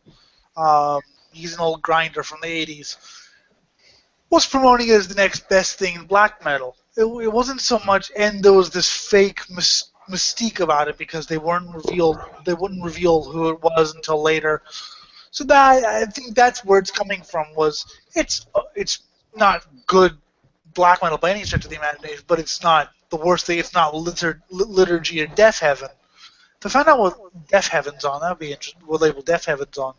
But the problem with it is, like I said, it's the whole mystique, and she, puts on this act of being like a true black metal, which is, she's not. But it's the whole forced hype about it that basically just drives people away. I mean, if it had been great, I think the hype would have been worth it. But and plus the sites that promote her are non-metal sites like Pitchfork and Vice, and Yeah, but there's like this huge fucking stink where it's like, you're fucking sexist because blah blah blah blah, you don't like the band. And I was reading someone, and I was looking at it, it was like a lot of these sites that are screaming, you're fucking sexist if you don't like the new Ghostbusters movie, are actually affiliated with Sony in one way or another. Yes, I'm a sexist for not liking whatever band. I don't mind Miracle. I might go see her live with another band or whatever, but I'm a sexist. Oh, what's that? Warlock? Oh. Warlock, the old German heavy metal band that's awesome. Elliot, you're a sexist? Wait, sorry, what's that, Coven? Yeah, what's that? Coven, Girl School, Bitch, Acid. I should actually do a list of female-fronted metal bands, because now I have pretty much the complete list. Because I've actually found out a lot of other bands that I forgot before. But yeah, it's just funny that I haven't seen the new Ghostbusters thing, but I've seen it looks pretty crap. Yeah. I mean, I have no problem with having. My problem is, why do a whole reboot? Do another movie where they just happen to be women. I mean, I've written stories where the main character happens to be a woman, not because I'm trying to be, inclusive. It's just, this just seems like it just, I don't know, I just thought of a name and thought of a person. But they didn't do anything ultra feminine, they just did things that people do, such as mutilate people. Yeah, fuck. It really doesn't fucking matter who the fuck the protagonist, well, what gender they are. It matters who they are. When it comes to protagonists, antagonists, and shit, are they going to be good for the fucking part? Is the part written well? We'll see you later, Chazzy. Sorry, didn't mean to interrupt, but Chaz had to go. Okay. We'll see you later, Chaz. It's been fun, you flaming racist. Before that, we got into a debate about religion where he pretended to be some sort of believer. Oh, wait, he admitted to just pretending all along. Of course. But that was funny watching him getting all like, but the Lord loves you and you have to believe what God wants for you and all that. The thing about Chaz is he's willing to put himself in the other person's shoes and play devil's advocate, despite what he believes in. I hope he's not still here. Which is something I think a lot of the debate community needs to do. I mean, part of the debate is also learning what the other side believes. A lot of times I hear that shit where they try to fucking pretend to be the other side, and it's all just an attempt to mock it. I like it when it's done intelligibly. I've Like- done it. Yeah. Sorry, what were you saying? I lost my track of thought because I'm trying to get energized again. I mean, I've done it intelligent. I've willingly debated as a religious believer, and I've willingly debated as an atheist, and as someone in between, and as a Satanist, which is what I am now. But I've willingly debated as everything. Oh, Eric's left. He got bored because we weren't talking about Disney. Yeah. The new Destruction album came out last week. I'd get that if I were you.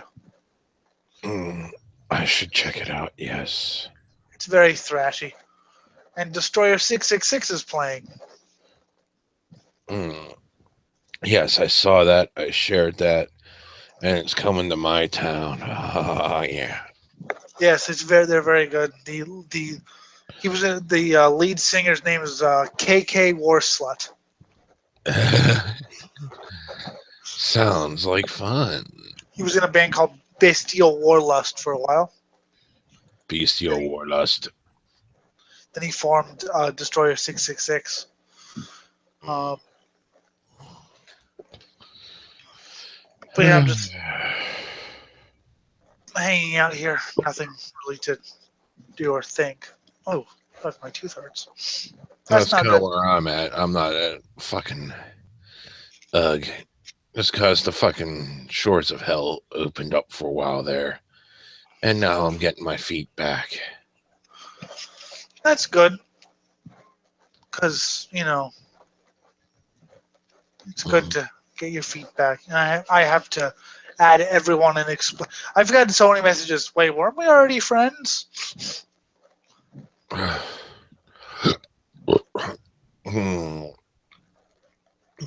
fuck.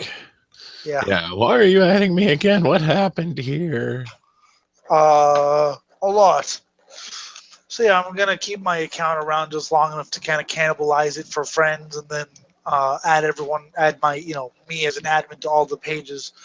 Then I know how to permanently delete an account, which apparently nobody seems to know how to do it. Even though it's pretty easy. By the way, if anyone's listening, thanks for watching the. If you watch the War Stories Without the War video. I'm still in the process of fucking editing that. I got to get back to editing that because. Damn. I was temporarily fucking banished from the computer aside from use for finding work, which is fine. I needed a job. Yeah. Yep. But yeah, that was a fun night of just reliving the past. Oh, yeah.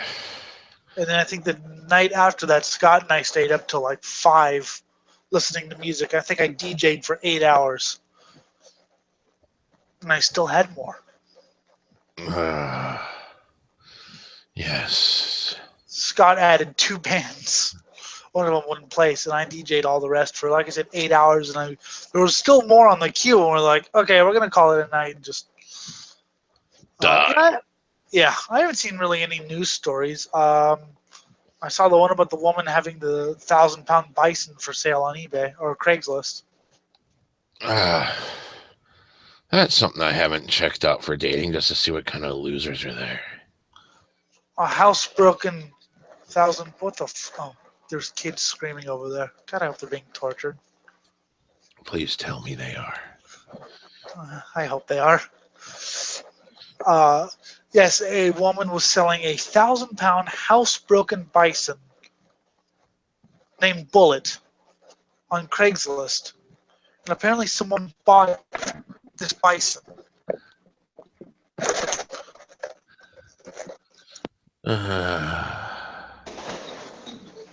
Someone's messaging me, some old school metalhead who was like, "How old are you? You seem kind of young, but you're posting music that I heard like when I was a kid." I was like, "Shit, yeah."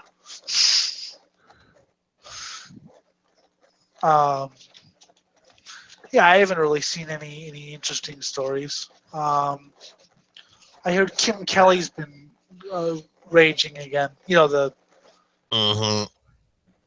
so-called metal journalist.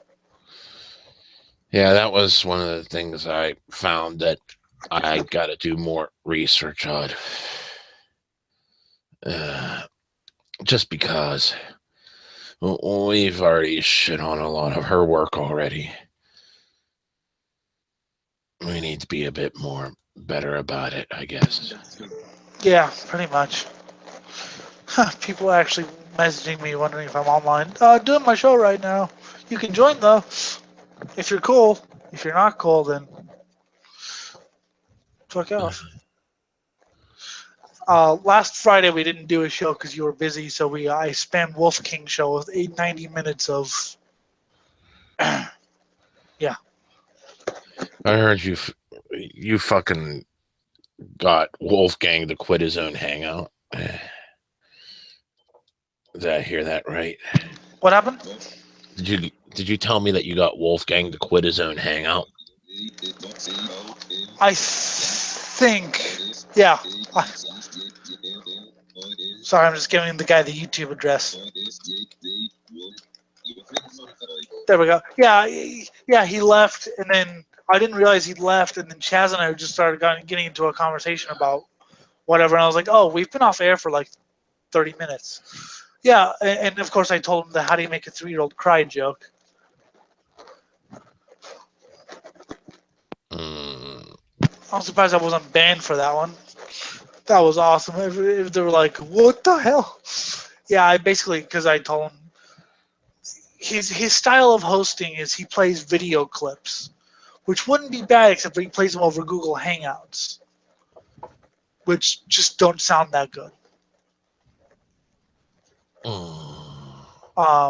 They just don't sound, you know, that good. I don't know. So you can barely hear what he says, and he there's a lot of silences, and he basically just rips off. So yeah, we got him to quit his own Hangout. And you know, the funny part is, Chaz was banking on the fact that it wouldn't be allowed back in. I was invited to the new one.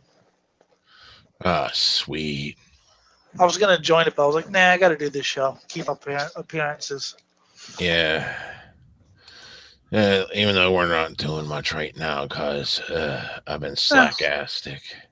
But whatever. Not all the shows can be winners. Yeah, of course. We've been having a few losers lately. We'll just Whenever we came back, and then things went. Oh, we're getting back into it. That's our excuse.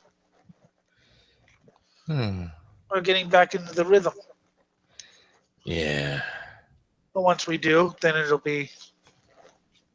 Yeah, the one when we came back was like one of our best, I think. Where it was Jeremy and yeah, we just Yeah. I gotta have more meat on the bones. We will someday. As we have bored all our audience away with this. So, do you need? I mean, what times do you? What time would you like us to be? A Monday or Friday or? Actually, 7:00 my time for yours would be probably better. For both? Yeah. All right. Just because that's when I fucking get off work. I'm working first shift now. And I'd like to have an hour to sit down, collect my thoughts, and say, okay, I have a brain again. Which I'm attempting to regain, but I need more energy drink and caffeine and pissastic things. Yes, I did too. And to the person who I believe who's watching this, because I just sent him the link, you may join if you so wish, if you wish to talk about metal or anything like that.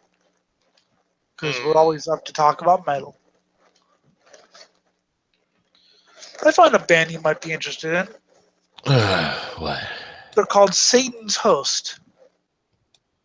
Satan's host. They started out as a like kind of a.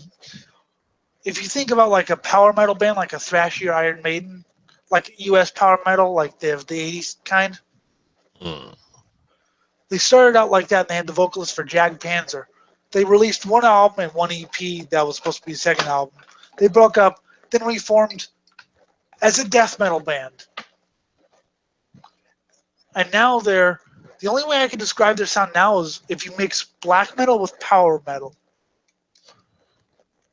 But not in the horrible way where it's like flowery instruments with like harsh vocals. It's definitely a mixture. There's growled vocals, there's wailed vocals. It's really good. Sounds good. Oh, fuck. Sorry, just sending him the link just in case he wants to join or not. Who knows? I'll give you the choice. Yeah. The choice of but yeah. doom. But yes, check out Satan. I like all the band. I mean, I think their direction nowadays is really interesting, but I like their direction, past and present. So another band you might be interested in is God Dethroned. That's a cool name. That is a very cool name.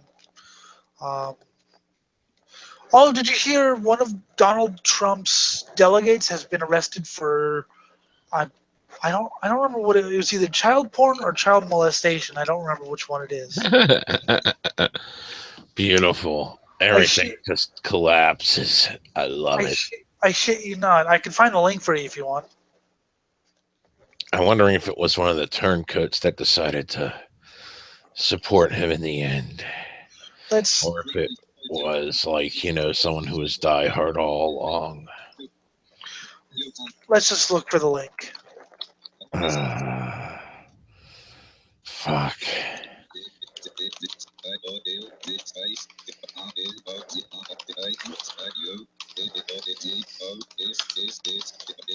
See, this is why I'm here.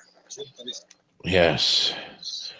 For whenever my brain is not functioning normally. And I just want to watch people die.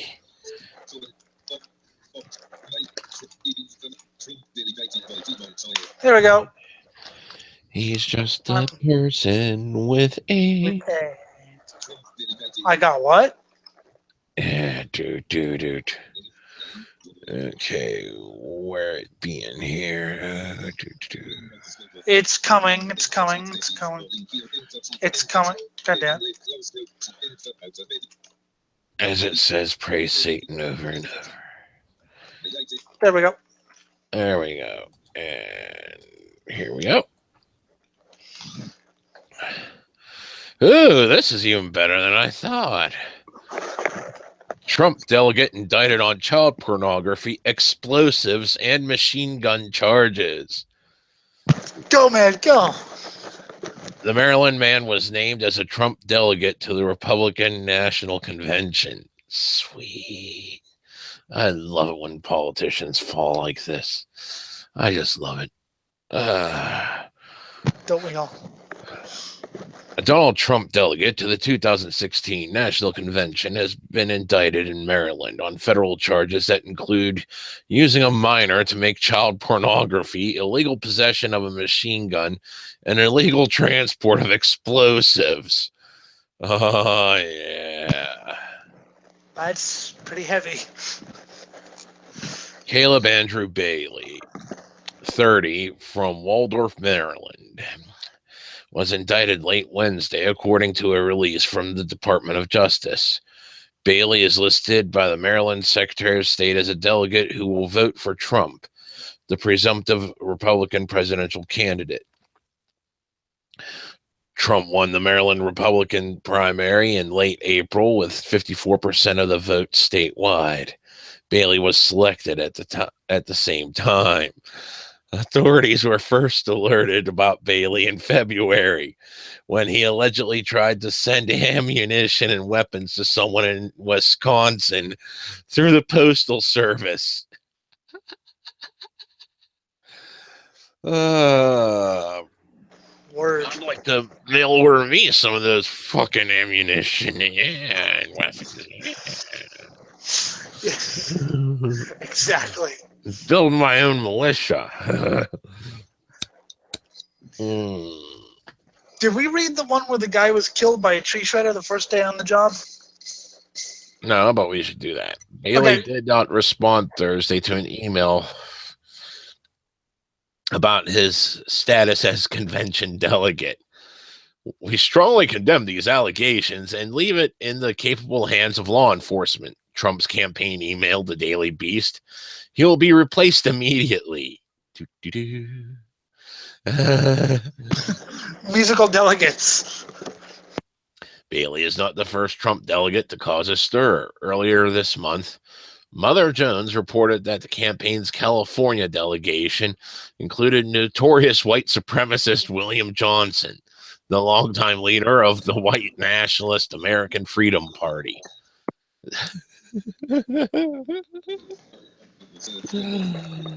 Oh, God. The Trump campaign claimed that Johnson's inclusion was the result of a database error, but the deadline had already passed to submit another name to the California Secretary of State. I can actually believe that. Just because he's trying to make certain no one calls him a racist, even though I don't think he is a racist. He is an idiot. But, you know, idiot when it comes to politics, genius when it comes to his own PR.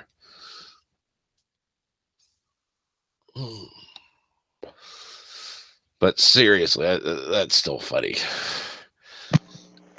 Johnson eventually resigned from the delegation because he said they don't need the baggage.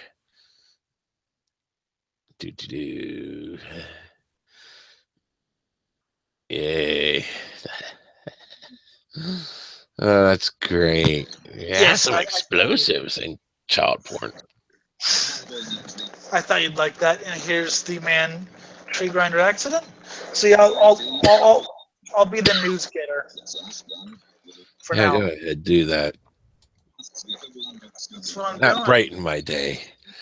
I love when they collapse. This will brighten your day even more. There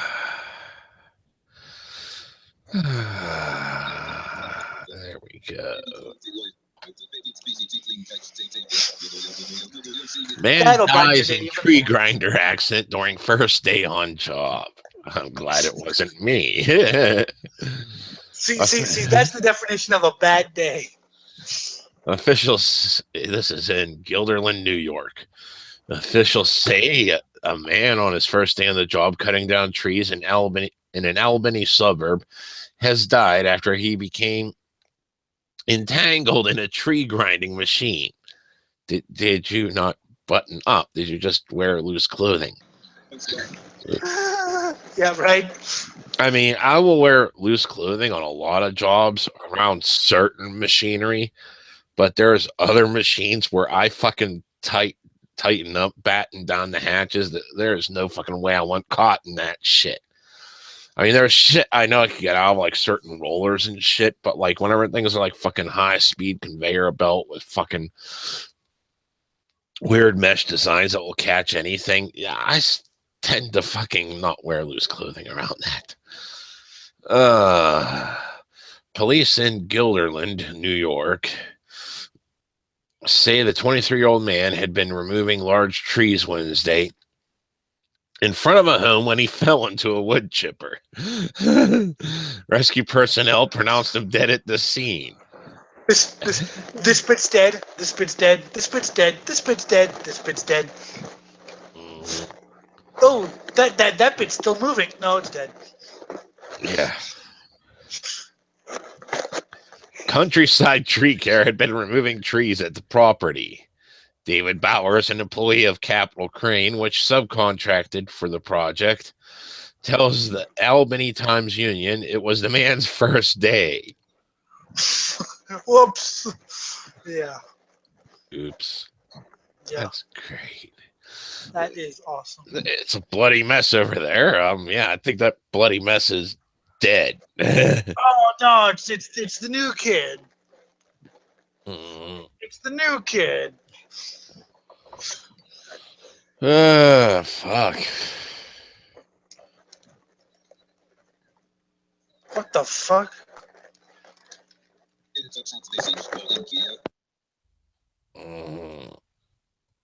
What the fuck? Let me give you an example. Oh, what's this? Yeah. And then I posted another link there. Okay. Texas woman is selling her housebroken 1,000-pound bison on Craigslist. Yes, there's a weepy little video there. Don't click on it. It's fucking stupid. Yeah, I'm trying to fucking pause it. Yeah. Meet Bullet, 1,000-pound housebroken bison. Her owner, Karen Chauvet of Argyle, Texas, is looking to sell her. I think she just deserves better. Better space, bigger grassland, she told local ABC affiliate WFAA while fighting back tears about the decision. I just think it's best for her. Bullet, interestingly enough, loves being indoors. That's fucking awesome. Destroy the house, please. When she's hot and sweaty, she'll come in and lay on the couch. No, I'm kidding, kind of. I mean, she comes in the house. The 8-year-old bison is quite domesticated and ladylike despite her large stature. She watches the fish tank for a while. She doesn't mess up a thing and walks around very neatly like she belongs in the house. She has never gone to the bathroom in the house either.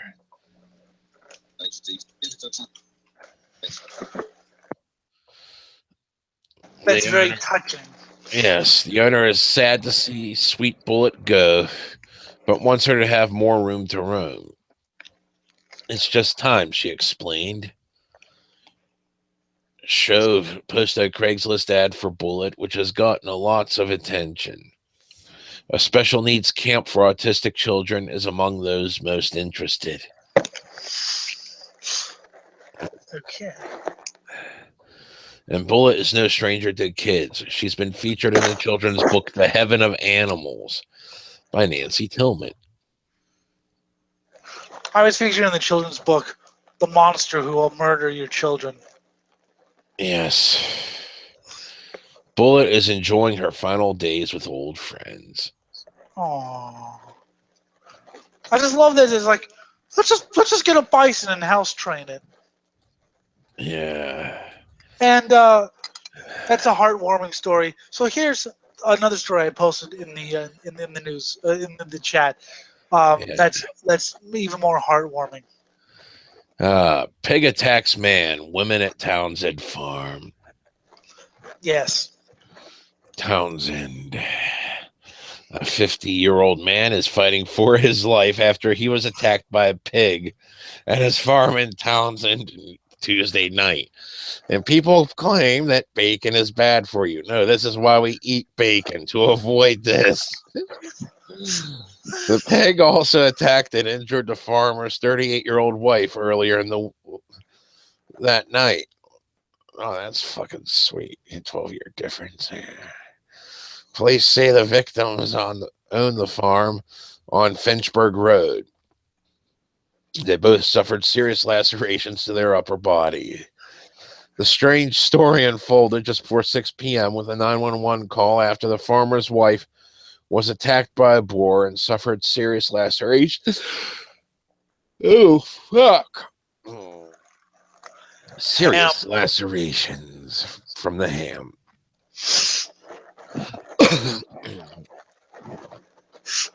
She was taken by ambulance to the Health Alliance Hospital. Just 90 minutes later, police received another emergency call from the same farm after the man, fresh off escorting his injured wife to the hospital, then returning to the farm, was attacked and bitten by the very same boar. The pig's teeth severed a major artery in his arm, and and in the process of staggering out to the street, the man nearly bled to death. Damn. I gotta say, this pig will be delicious. Due to the severity of the man's injuries, a medical helicopter was requested but could not fly due to weather conditions. You're fucked. The pig planned it. Pigs ain't dumb. He was transported to UMass Memorial Medical Center. The Townsend Police Department is investigating 2 very unfortunate farm incidents involving an animal attacking 2 people in the same day, said Police Chief Robert Eaton. We will be working closely with our partners in the animal control and veterinary world to determine the best course of action. There were no witnesses to either attack, so police are not sure what caused the pig to attack. The animal, a 150-pound boar, has been quarantined pending further evaluation on Wednesday. You know, this just makes me think of whenever we were plotting murders that we never carried out. Yeah. Back to whenever we would always look for a pig farmer, and we made friends the couple just in case, because pigs will eat anything. Yes. Now, my question is, was this pig one of the ones used to dispose of a human corpse and thus acquired a taste for human meat and thus would attack its owners trying to get more human, the other white meat? See, my question would be, or did it hear rumors about it, wanted to hear how it wanted to taste it? My you know, that woman didn't feed me until 11, so This is beautiful. yes. See, I told you I could find more. You want to read a music one? Sure. It's not really a news thing. It's kind of long, but it's more of a blog. Okay. Sweet. And I can criticize this because That's what we do. it's about Discharge going. You know the band Discharge, right? I'm familiar with it, yes. It's about them going metal. Okay. Not that kind of metal, though. Oh.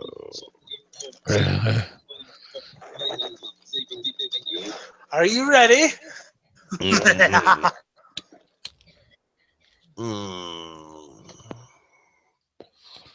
Let us see this fucker. There's even an audio recording of the show you can listen to later, or whatever. Okay. Yay. Here we go. Rules of the Tribe. Rules of the Tribe, hardcore punks and hair metal in the 1980s. Yes. The chant began less 2 minutes into the first song.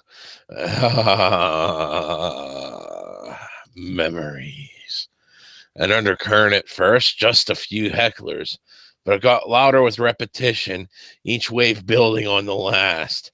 Soon, the chant threatened to drown out the band itself. Fuck you, fuck you, fuck you. Sweet memories of certain local shows where we wanted people to get off the fucking stage because they sucked so bad. Oh my god! And I've heard, as you can see there, there's an audio recording of the show there. I've heard the show in its entirety. Good.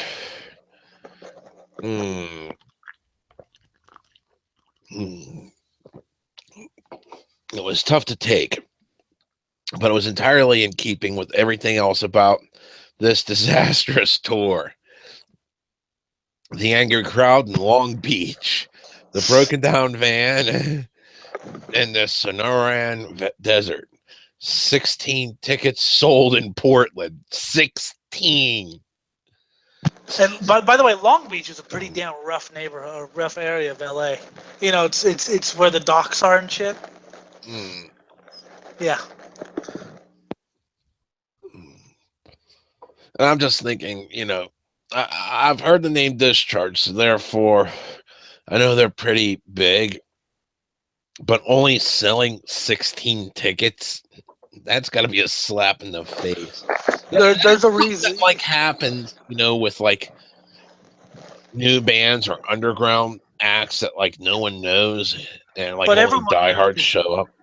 everyone knew and loved Discharge, but there's a reason for it. If you read on, there's definitely a reason why there were 16 tickets sold.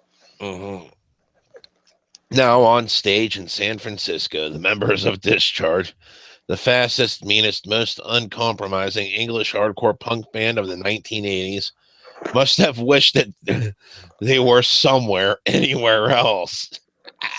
Yes. Yes. I don't know if there's pictures of them, but it was quite a come down. On the band's previous North American tour in 1983, Discharge had played sold-out shows to the thousands. Up-and-coming thrash metal bands, Metallica and Slayer, both of whom would be headlining arenas soon, cited the group as a prime influence. Iconic punk fanzines like Flipside, which could make or break reputations, pronounced them fucking great. Oh yeah, I mean the first 4 7-inches and 2 12s, they're like gods. They're godlike, and the early demos okay if you like standard punk, but yeah, and then they just. But it was 1986, and a new era was dawning in underground music. Punk's energy was waning, and metal was on the rise. Many punk bands were moving toward more metallic sound. Yep. Melding their radical politics and DIY approach with metal's musical chops and low-end heft. Mm-hmm. For some bands, the transition went off without a hitch. Yep. For others, though, it was akin to choosing sides in a civil war. Well, it all depended on the choice of metal. Like DRI went for a thrash approach, SSD became AC/DC. So you could see how the punks might enjoy thrash metal. A band who, yes, is a little more musically complex, but is still fast and angry, versus formerly fast punks playing hard rock songs. Yeah. Discharge, one of the most influential bands in punk history, chose wrong, apparently. And the funny thing is Discharge always had a little bit of metal in their sound, a little bit like Motorhead metal, the bass sound and shit. So they were always a little bit more metallic, but then they went completely the other way with metal. Oh, God, I gotta hear what the hell this is. If you want to listen to a little bit of the audio recording, I can talk for a minute. I'll listen to it later. Back All in San Francisco, the band skidded to a halt 12 minutes into the set. The singer, Cal, attempted a bit of bravado to counter the booing. I love it when you talk dirty, but apparently not that dirty. Nobody in the audience was fooled. Out beyond the stage, the crowd was roiling in a sea of leather-jacketed anger, a mosaic of jerking faces and raised middle fingers. San Francisco, like every other city in North America, hated Discharge.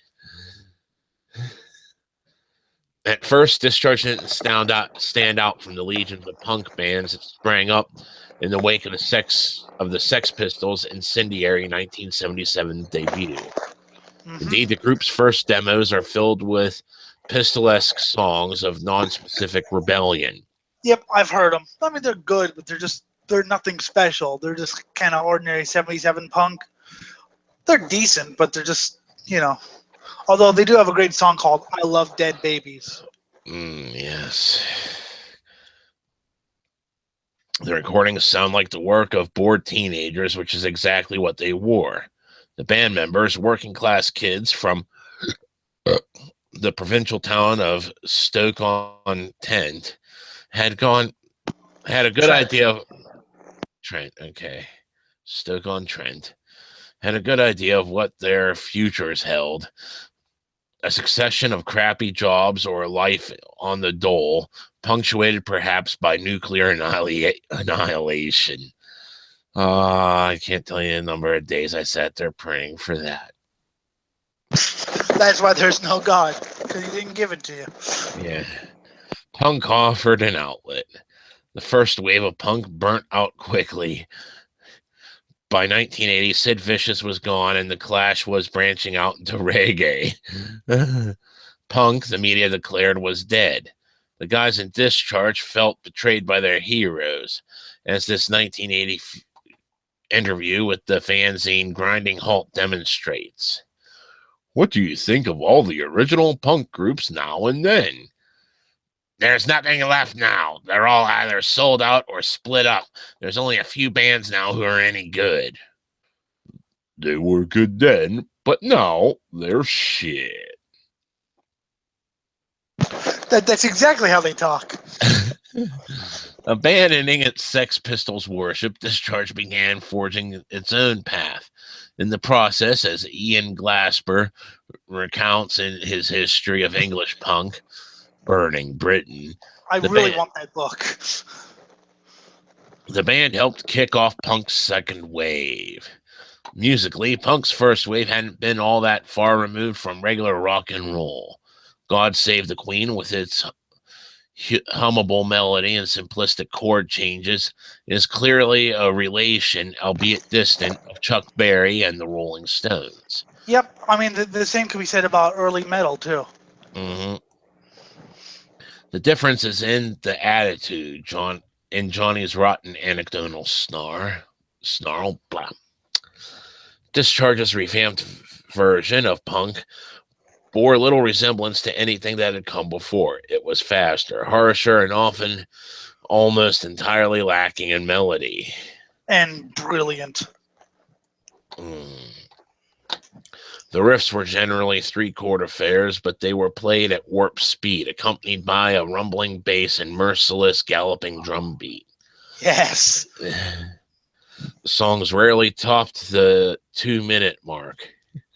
As Gary Maloney, who drummed on some of the band's best recordings, explained to a zine called Track Marks, we embraced the speed, the concept, not the drug.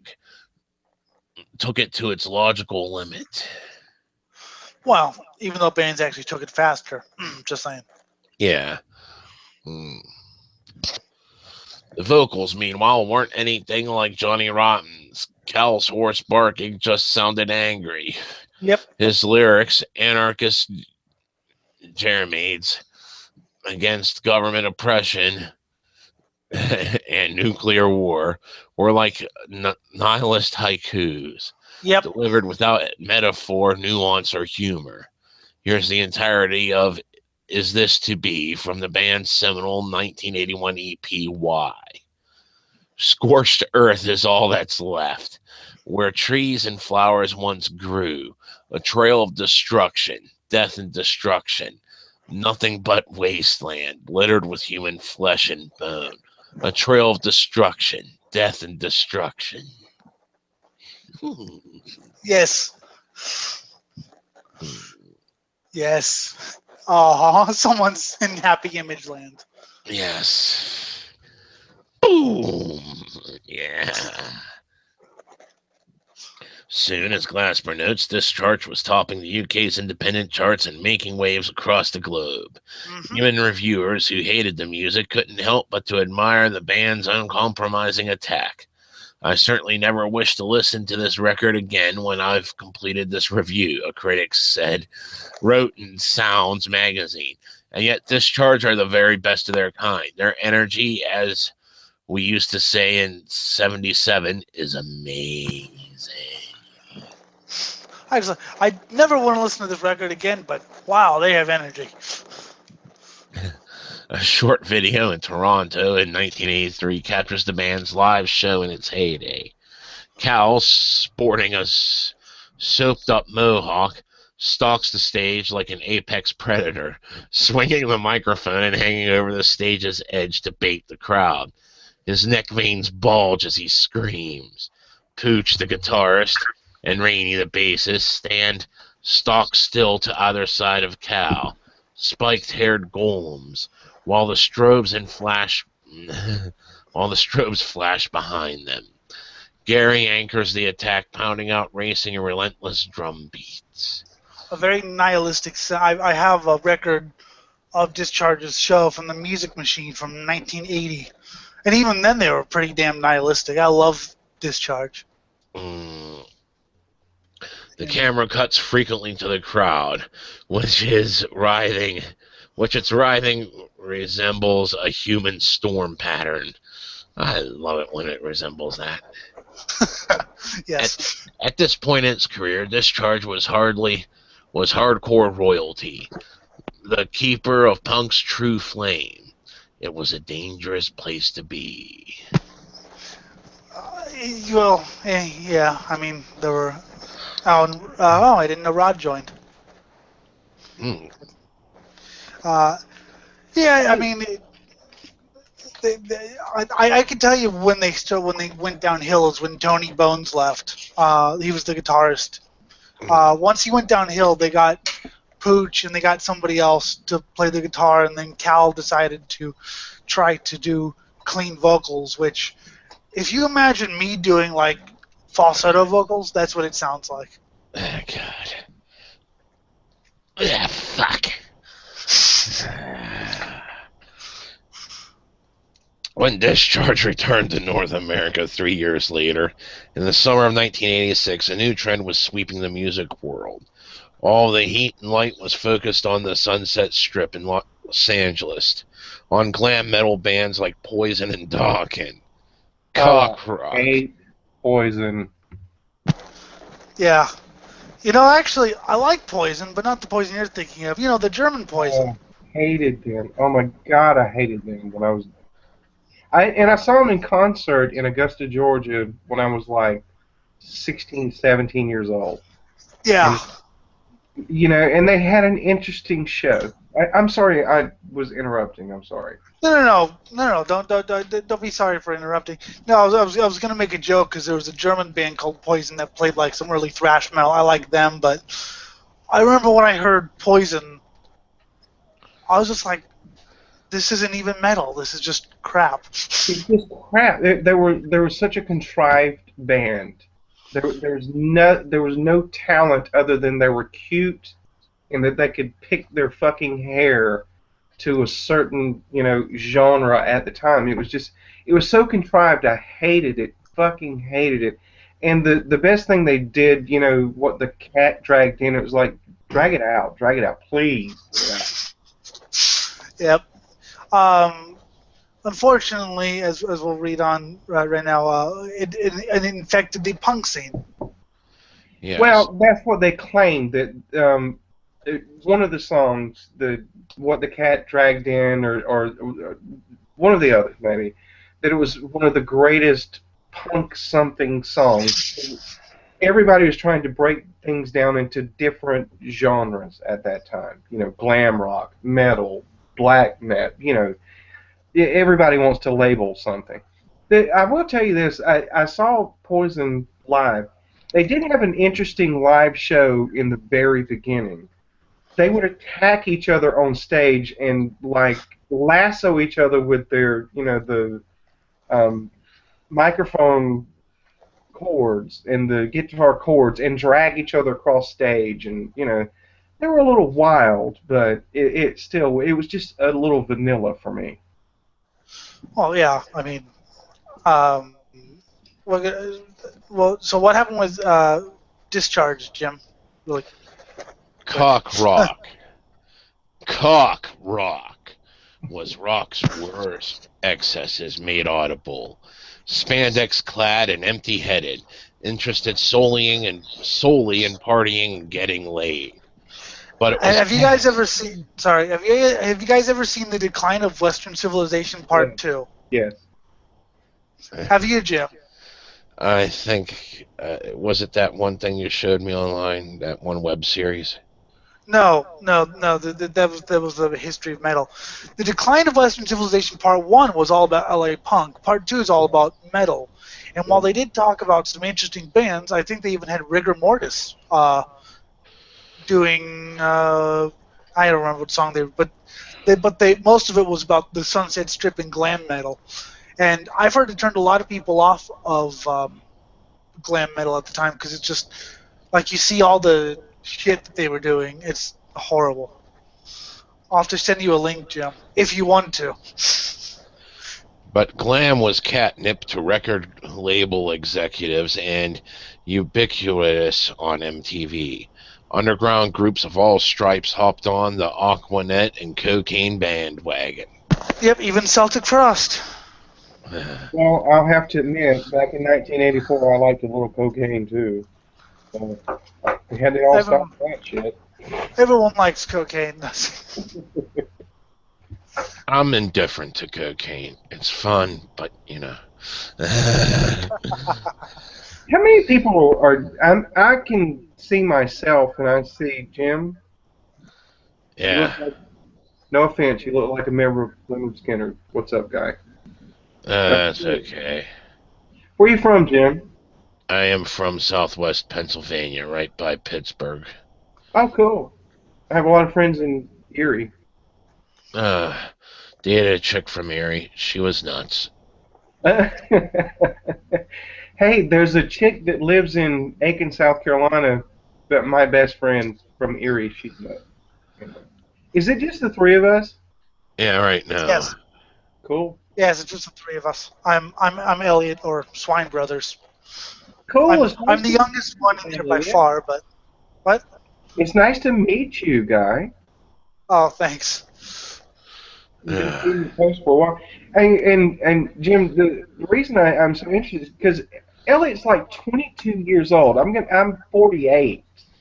I'm 40. He posed is like some of the shit I was listening to when I was like 13, 14, 15 years old. I'm like, how does somebody 22 years old in 2016 get turned on to this type of music? You know? How does that happen? I do not care. It is just nice to hear. I know. It is. Well, it's because when I was like 4. What's that, Jim? I was saying that Elliot gives me hope in this new generation that there might be some more misanthropes out there. Cool. I mean, when I was 14, 15, I started getting into like MP3 blogs and people like Eric Keller from Good Bad Music. Then when I was like 16, 17, I actually started like going to shows I've been going to older shows, and when I was 8, I started socializing with people, and it really blew my mind just how much the history of death metal, the history of this, the history of metal, and I got into the NWOBHM. So it's just I've had the right friends from when I was when I was young. It's just I've always. You know what really to me that really strikes me is that you being a blind man, that you chose this music that was so important to my generation, And your 22-year-olds do not listen to this type of music, by the way. The majority of them do not. A few do. I bump into some here and there. It's just few are as gung-ho as Elliot is. And I like that. It helps me keep in touch with newer bands I never heard of before. Well, sometimes brings up old ones I didn't hear of before because they were too far underground at the time. Oh yeah, I don't know. It just I heard hardcore punk once and it just spoke to me. It was Corrupted Morals with their song "Be All You Can Be" off their Chet EP, released in '86 or '87. I'm not sure, but it spoke to me. It was just like, wow, this is my thing. And I got into metal as well with the early, like I got into some mid-era Metallica, and Slayer did a cover of Born to Be Wild on a NASCAR compilation. Hey, don't laugh, it was my thing. And I was like, oh wow, this is really cool, and I wanted to hear more of it. And I wouldn't say metal is I'm a fan of metal, because somehow saying I'm a fan of metal is just a little bit like it just doesn't describe it. But we'll get back to that later. Jim, what about the article? Yes. Glam rock was the antithesis of everything Discharge stood for. Bizarrely, though, Discharge had gone glam, too. Yes. Its new album, Grave New World abandoned the brutal minimalism that had defined the band's sound. The new stuff was twice as long, with hooks that sounded like Aerosmith outtakes and guitar solos, best measured in geological time. I like that. That's a good one there. I will not try to do Cal's falsetto, but no matter how bad I do it, it'll sound pretty much like the original thing. The lyrics remain substantive, tackling issues like drug addiction. Unfortunately, Cal delivered them in a nearly unlistenable wail, grasping at notes he couldn't quite hit. You have to hear just a little bit of the audio of that show. I'm gonna have to look all of these up. I mean, Discharge is good, but you want to stay away from Grave New World. I love metal, and it has to be the worst metal album I've ever heard. Now, Discharge, that's the band name? Yeah. Mm-hmm. Okay. And what's the album name? Well, Grave New World is the one we're talking about, but once again, I'd stay away from that and go to something like, have fun. Yeah. It's possibly the worst metal album I've ever listened to. Moreover, the band had a new markedly marketedly No, I was saying that you got it. Yeah, it was an unpunk look. Bird's nest hairdos, dangling earrings, mascara. The band photo on the album said it all. The anarcho-punks had become poodles with shiny, well-conditioned coats. I showed Eric, and he couldn't even listen to it. If you could picture Axl Rose with his balls caught in a vice. Reviews were unkind, to say the least. The punk website Kill From the Heart summed it up, declaring the album a sad testament to fucked priorities and bad judgment. Yes. Nowadays, punk and metal bleed into one another to such an extent that there's often no practical difference between the two. Punks are still less likely to have hair and more likely to play fast instead of slow, but that's about it. Within a few years, the genres would hardly matter.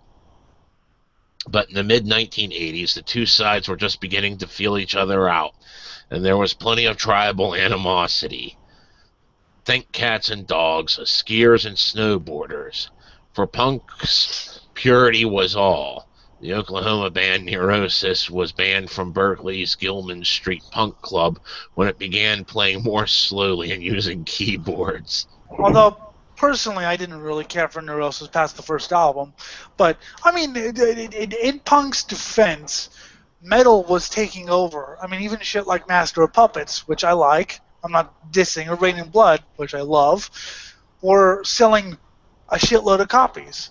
So when people saw that bands were going metal, they assumed that it was some sort of commercial bid. And punks were idealistic about anti-commerciality.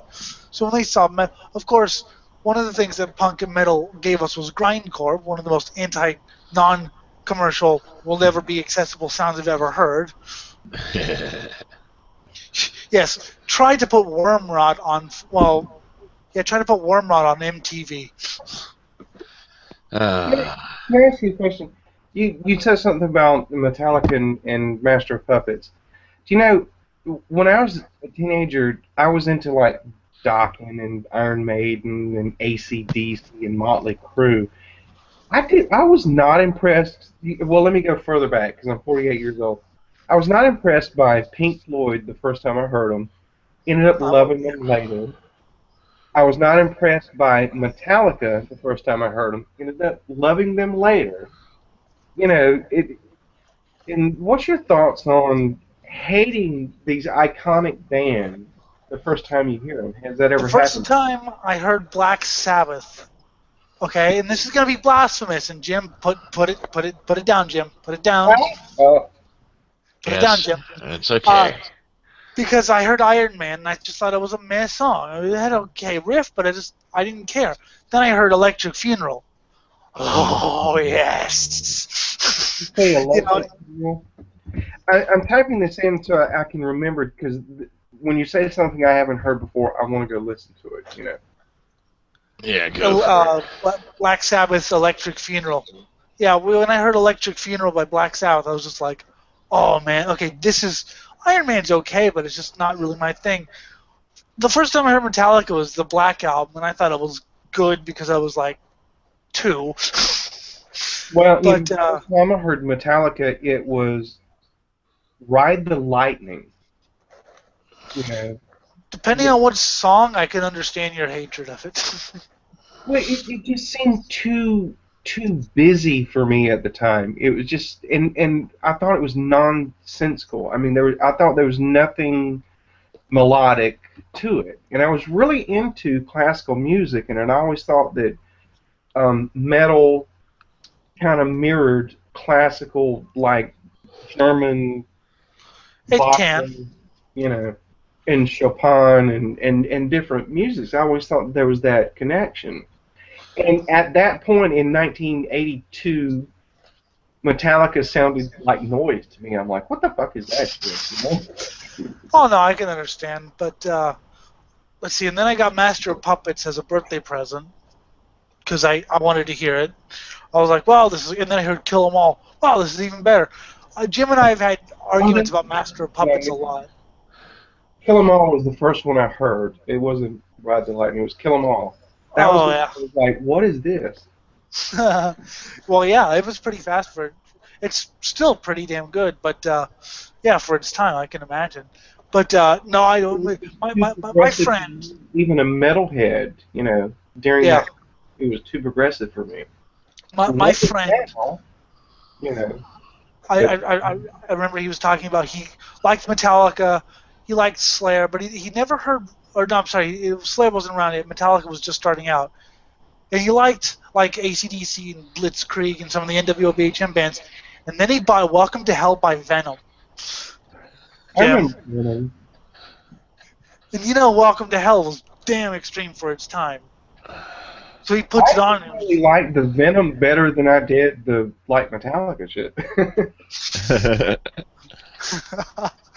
But yeah, I mean, I can understand not liking albums at first, and then I mean, I can't tell you how many bands I didn't like when I first heard them, and of course, it's more likely I liked bands when I first heard them, and then my music taste has changed, and I don't like them anymore. But what was the? But Jim and I have had so many arguments about Master of Puppets. Okay. Well, it's just the three of us. Let's talk about it. Well, let's finish the article first. Okay, I'm sorry. Yeah. No, it's cool. It's cool to get off topic, but this is actually a really interesting article. I want to. Okay, I'll shut up. I'm sorry. I'm a little drunk and high. No, it's fine. That's fine. cool. That's the way to be. Yeah, feel free to interrupt. Besides, I think this is a really interesting article. A 1986 column for Maximum Rock and Roll, the International Punk Bible, illustrates the doctrinaire punk view. What is so dangerous about metal? An English crust punk wrote in a scene update. Well, I can't say I come into a great deal of contact with it, but on occasion I have, not looking for faults. I've been amazed, even disgusted at what I found. But don't be fooled by the sonic similarities, he warned. Metal is reactionary stuff, and best avoided altogether. Approach with caution, and not glassy eyes. Oh, someone still has ideals. Yeah. What is that? What year is that? 86. Yeah. Wow, that's amazing. This is when a lot of punk bands were going metal, and a lot of, metal was just kind of getting more extreme and borrowing influence from punk. So a lot of punks really didn't like, because you have to remember, in the 70s, who was it that made fun of the punks more? It was the hard rock heavy metal set and their fucking Firebirds with their, Black Sabbath shirts, or or Grand Funk shirts or whatever. So there have been animosity between punk and metal heads dating from the hard rock days. Nowadays, in my opinion, it's kind of over. I don't see that much, you know. Yeah. When you're saying punk, I mean, because to me, like, punk was Sex Pistols, Johnny Rotten. No, we're talking about the second wave. Like, well, in the early punks in the '70s, But that's can who I used to tell bring. you, I never thought that was anything that was not music to me. The Sex Pistols and Johnny Rotten was just nothing but English snotty-nosed punks, thugs. No I talent. like. Well, To yeah. me, they had no talent whatsoever. The Sex Pistols are about the only original punk band I can really get into. I never cared for the Clash and the Ramones, but I loved the Clash. my mother likes them. I can't. But Jimmy don't like it. Fuck the Casbah. Fuck the Casbah. fuck the Casbah. But once hardcore punk, I got into like hardcore and the faster stuff. That was kind of my home. That was definitely where I. So, but yeah, the punk and metal. But nowadays, I mean, every metal band likes. I mean, Arch Enemy did an anti-Semitic cover. Yeah, I don't know anything you just said. I don't know who that is. And can I Yes, type it again? I'll give you some links after the show. Okay. All right, I'm sorry. No, it's fine. It was a losing battle. Even then, a new scene was taking root, composed of bands that combined punk's politics and attitude with the complexity and weight of metal. It was a seamless process for bands like COC and Cro-Mags, both of whom were rooted in hardcore culture but had metallic sound, using slower tempos and clunky-sounding guitars. Yep.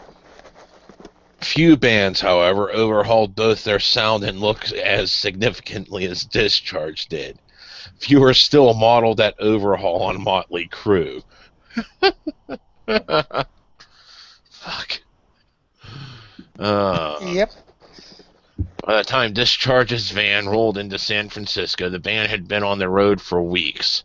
The first show in New York City set the tone for the whole tour.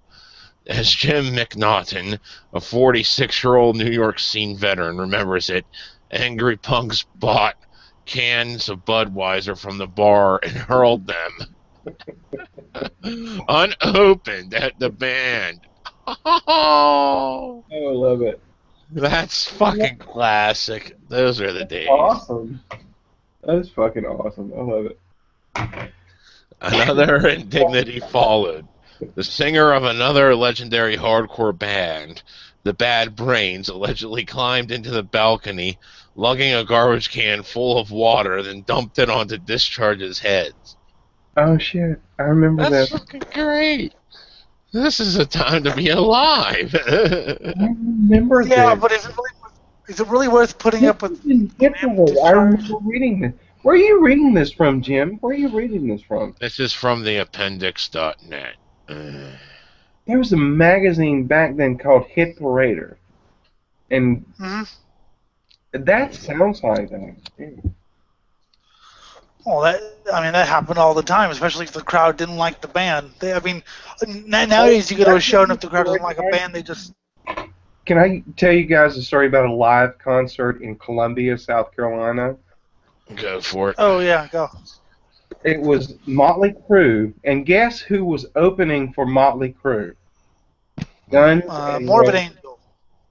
Guns Oh N' yeah, okay. It was Guns N' Roses' first big tour, and they were opening for Motley Crue.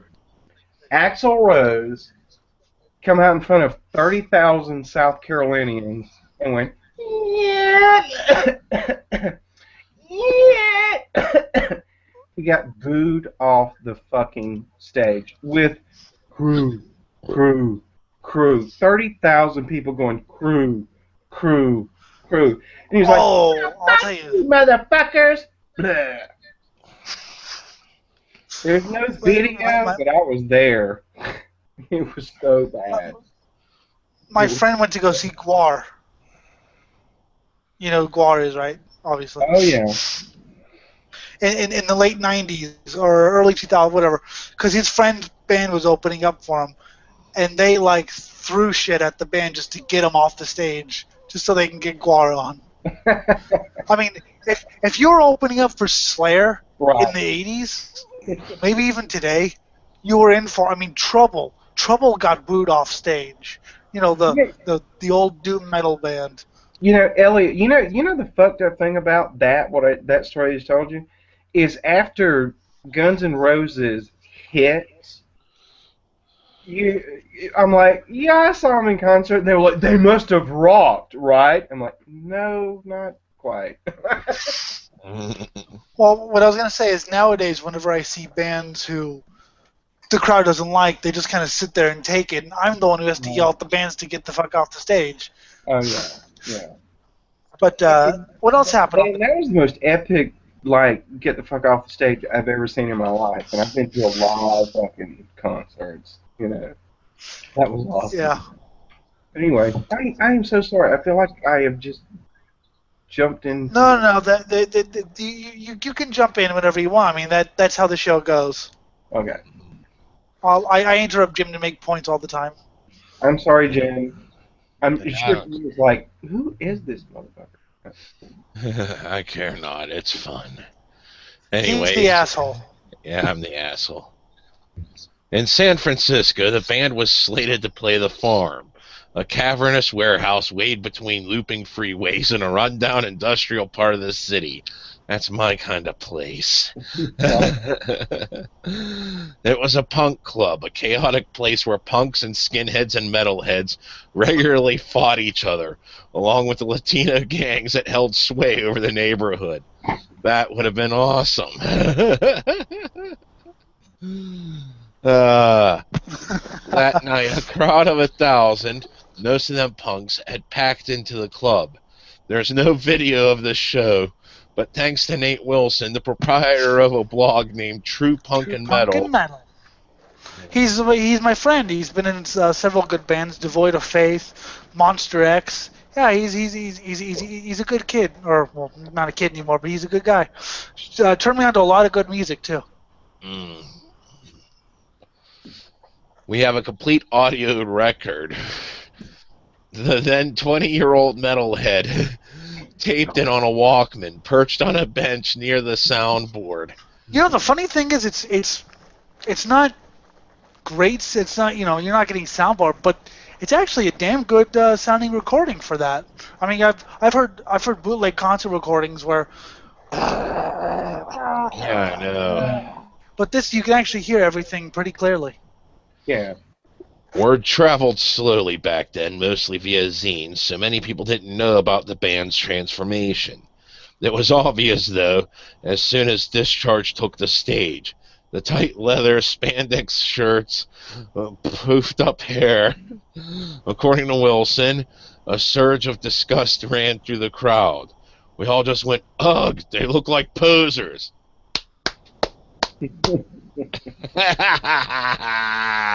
You know what?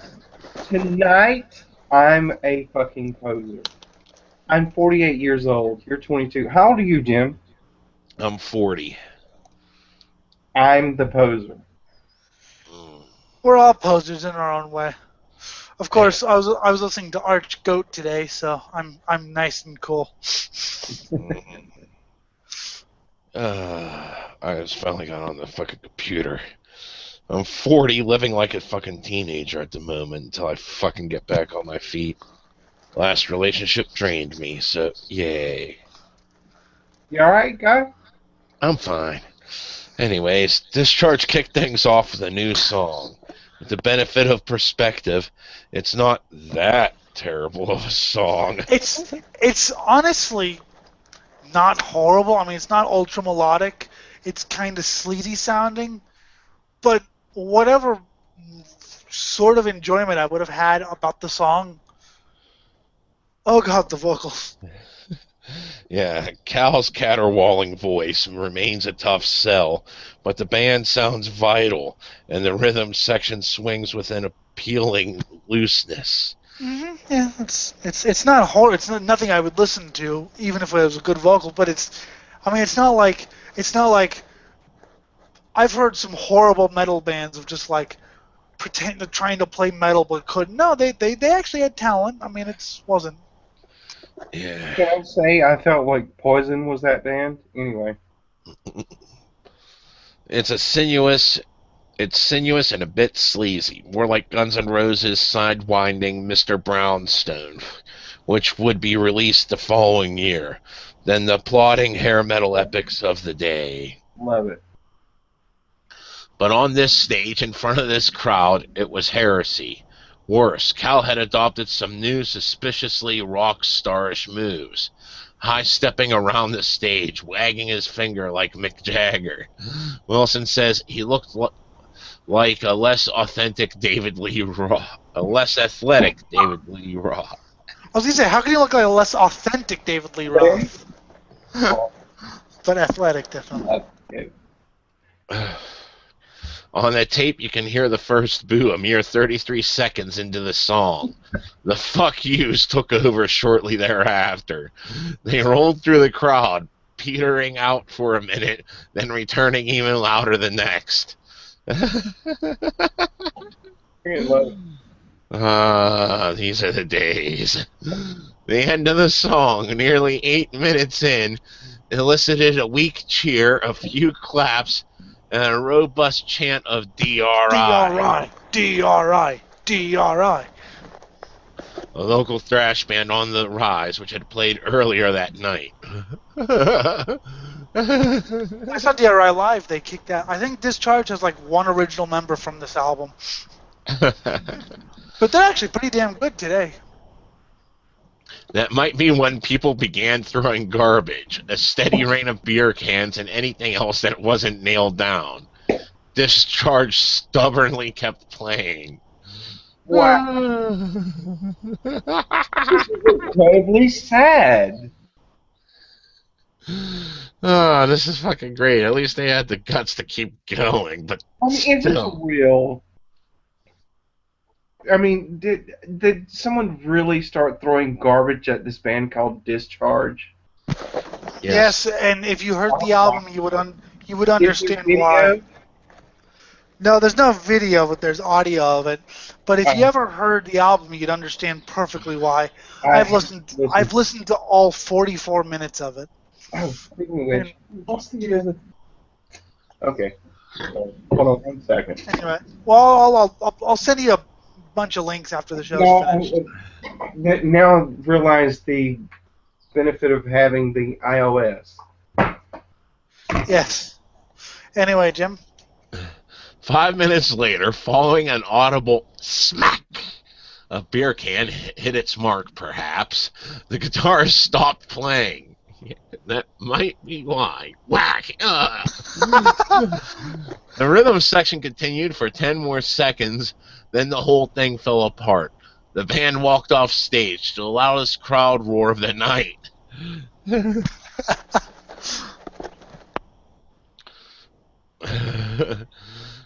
For the next 15 minutes, a succession of farm staffers and scene guys harangued the crowd.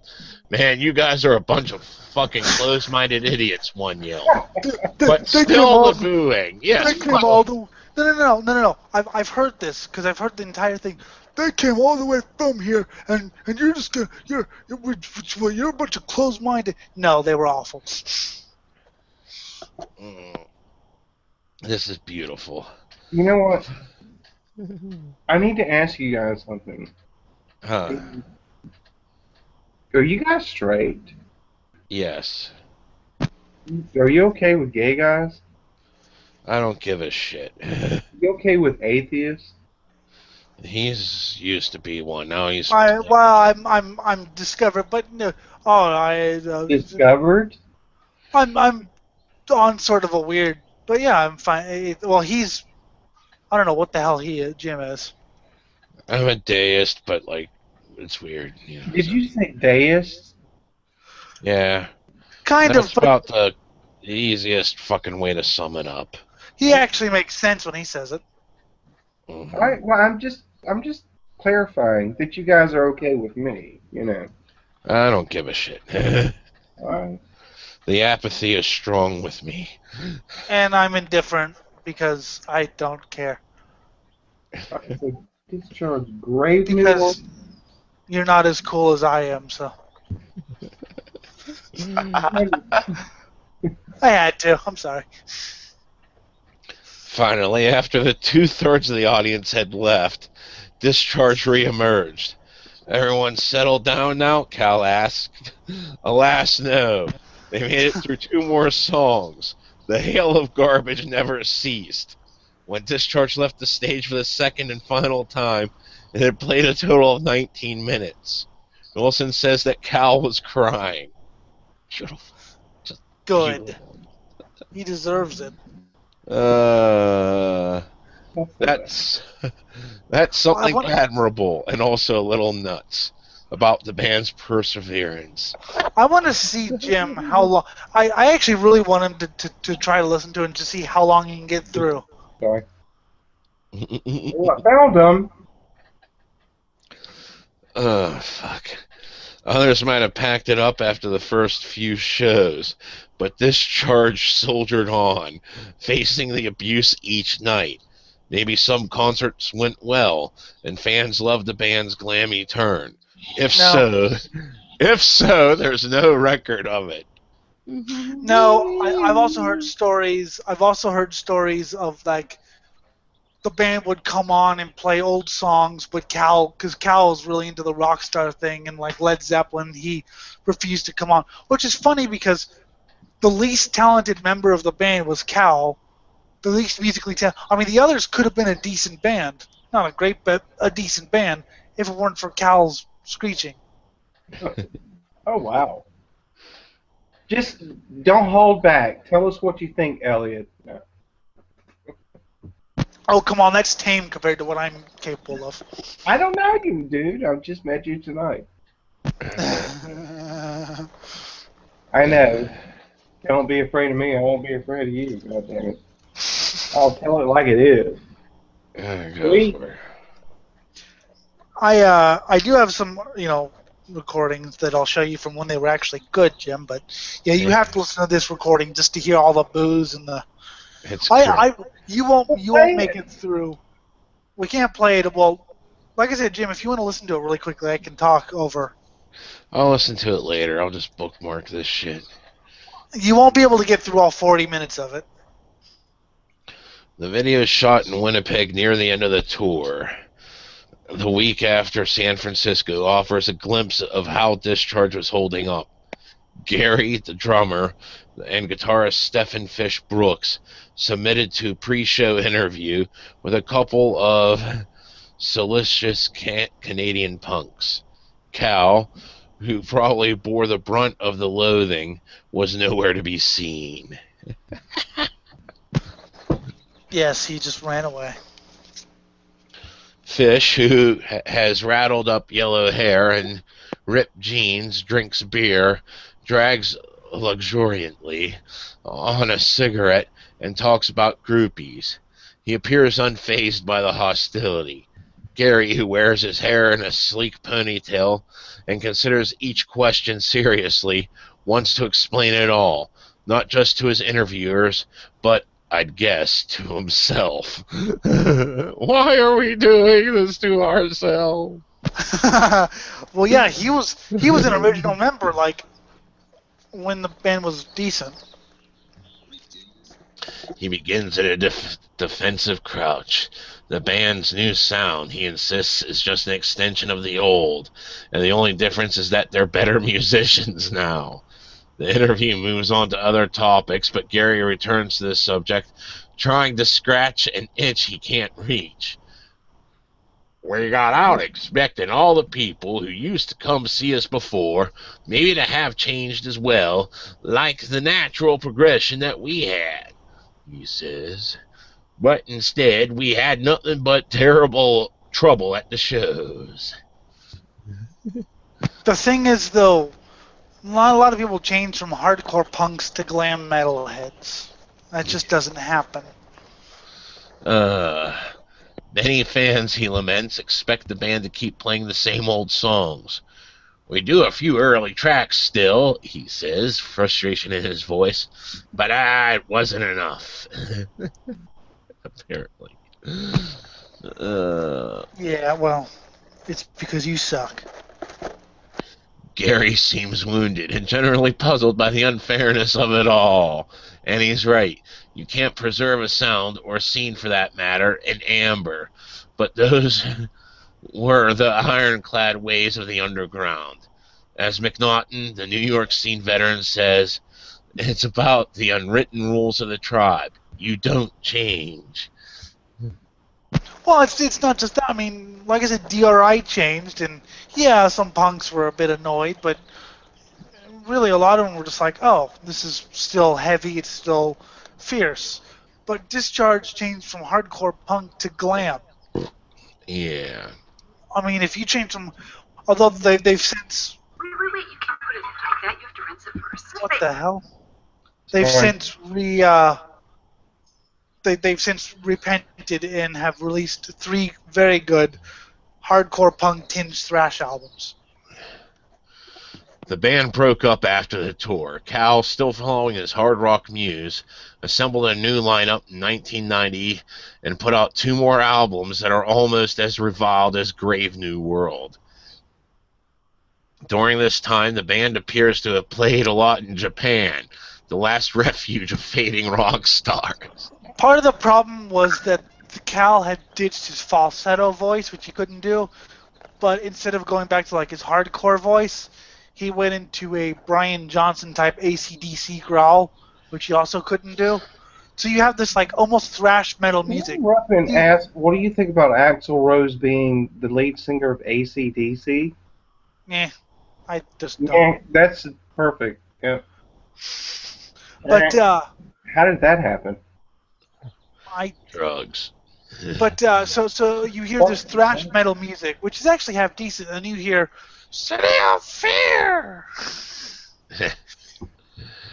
No. I don't dislike Axl Rose, but I just don't.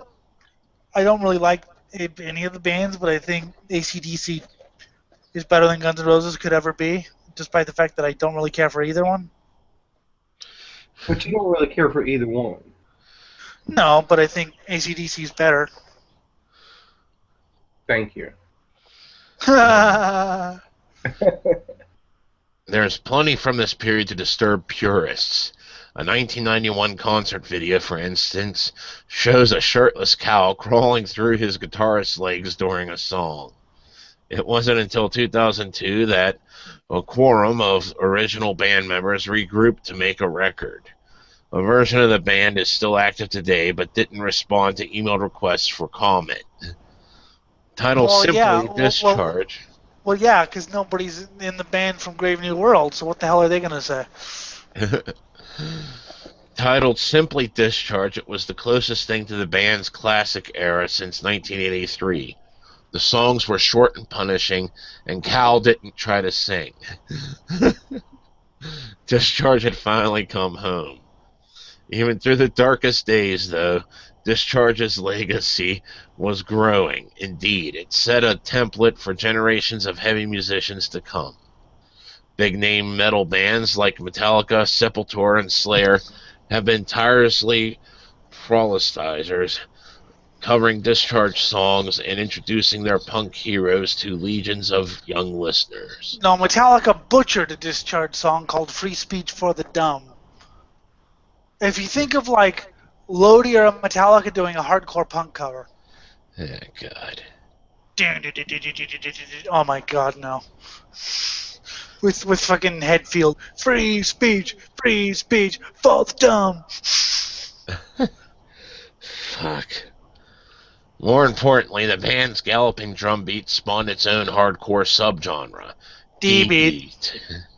In the years after Discharge's ascension, thousands of bands from Brazil to Japan adopted not only the drum beat, but, in some cases, Discharge's minimalist aesthetic, right down to the black and white graphics and font of the band's logo.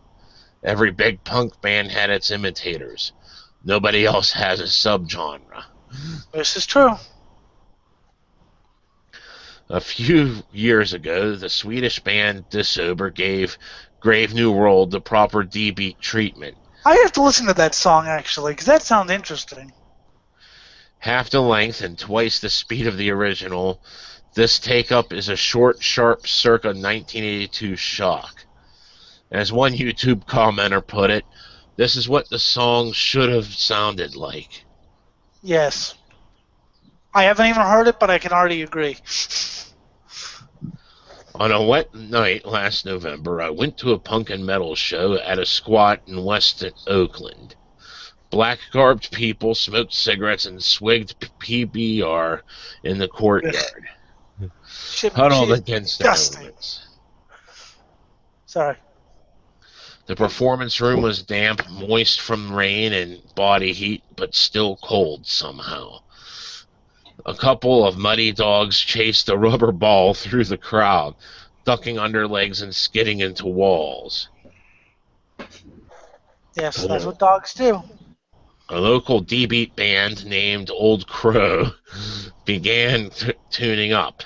After a blast of feedback, the guitarist looked up from his flying V. "You should get the dogs out," he told the crowd.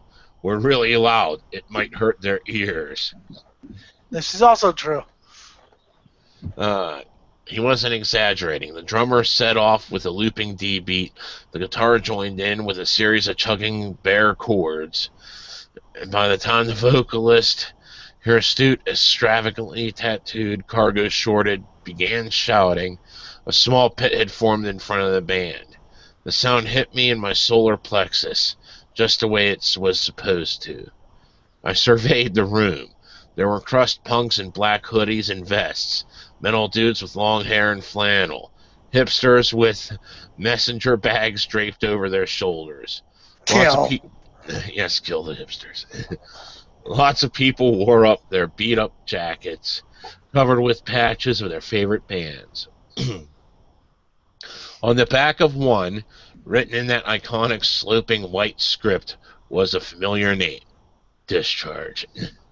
It's funny because I used to like reminding people of how they're here because people worship Discharge, and I do too now. But back in the old days, I was like, "Oh, really? You worship this?" And I show them Grave New World, and they make so many excuses for it not being real. Fuck. I think I'm gonna stop the stream, but we can still talk if you want to. Go for it. I think we've just done enough. Yeah. Because I'm tired of being professional. Yeah. Well, can we still talk? Yeah. Hey, I can do a lot more than that. Anyone got any plans tonight? Just kidding. Not really. This has been the Swine Brothers Show, episode 82 for the 20th of May, 2016. You can email the show at ellinthemood@gmail.com. Facebook is Swine Brothers, and Twitter is SwineBros666. For Rod, Chaz, Jim, I'm Elliot. Bye, and discharge rolls. Sodomize a goat.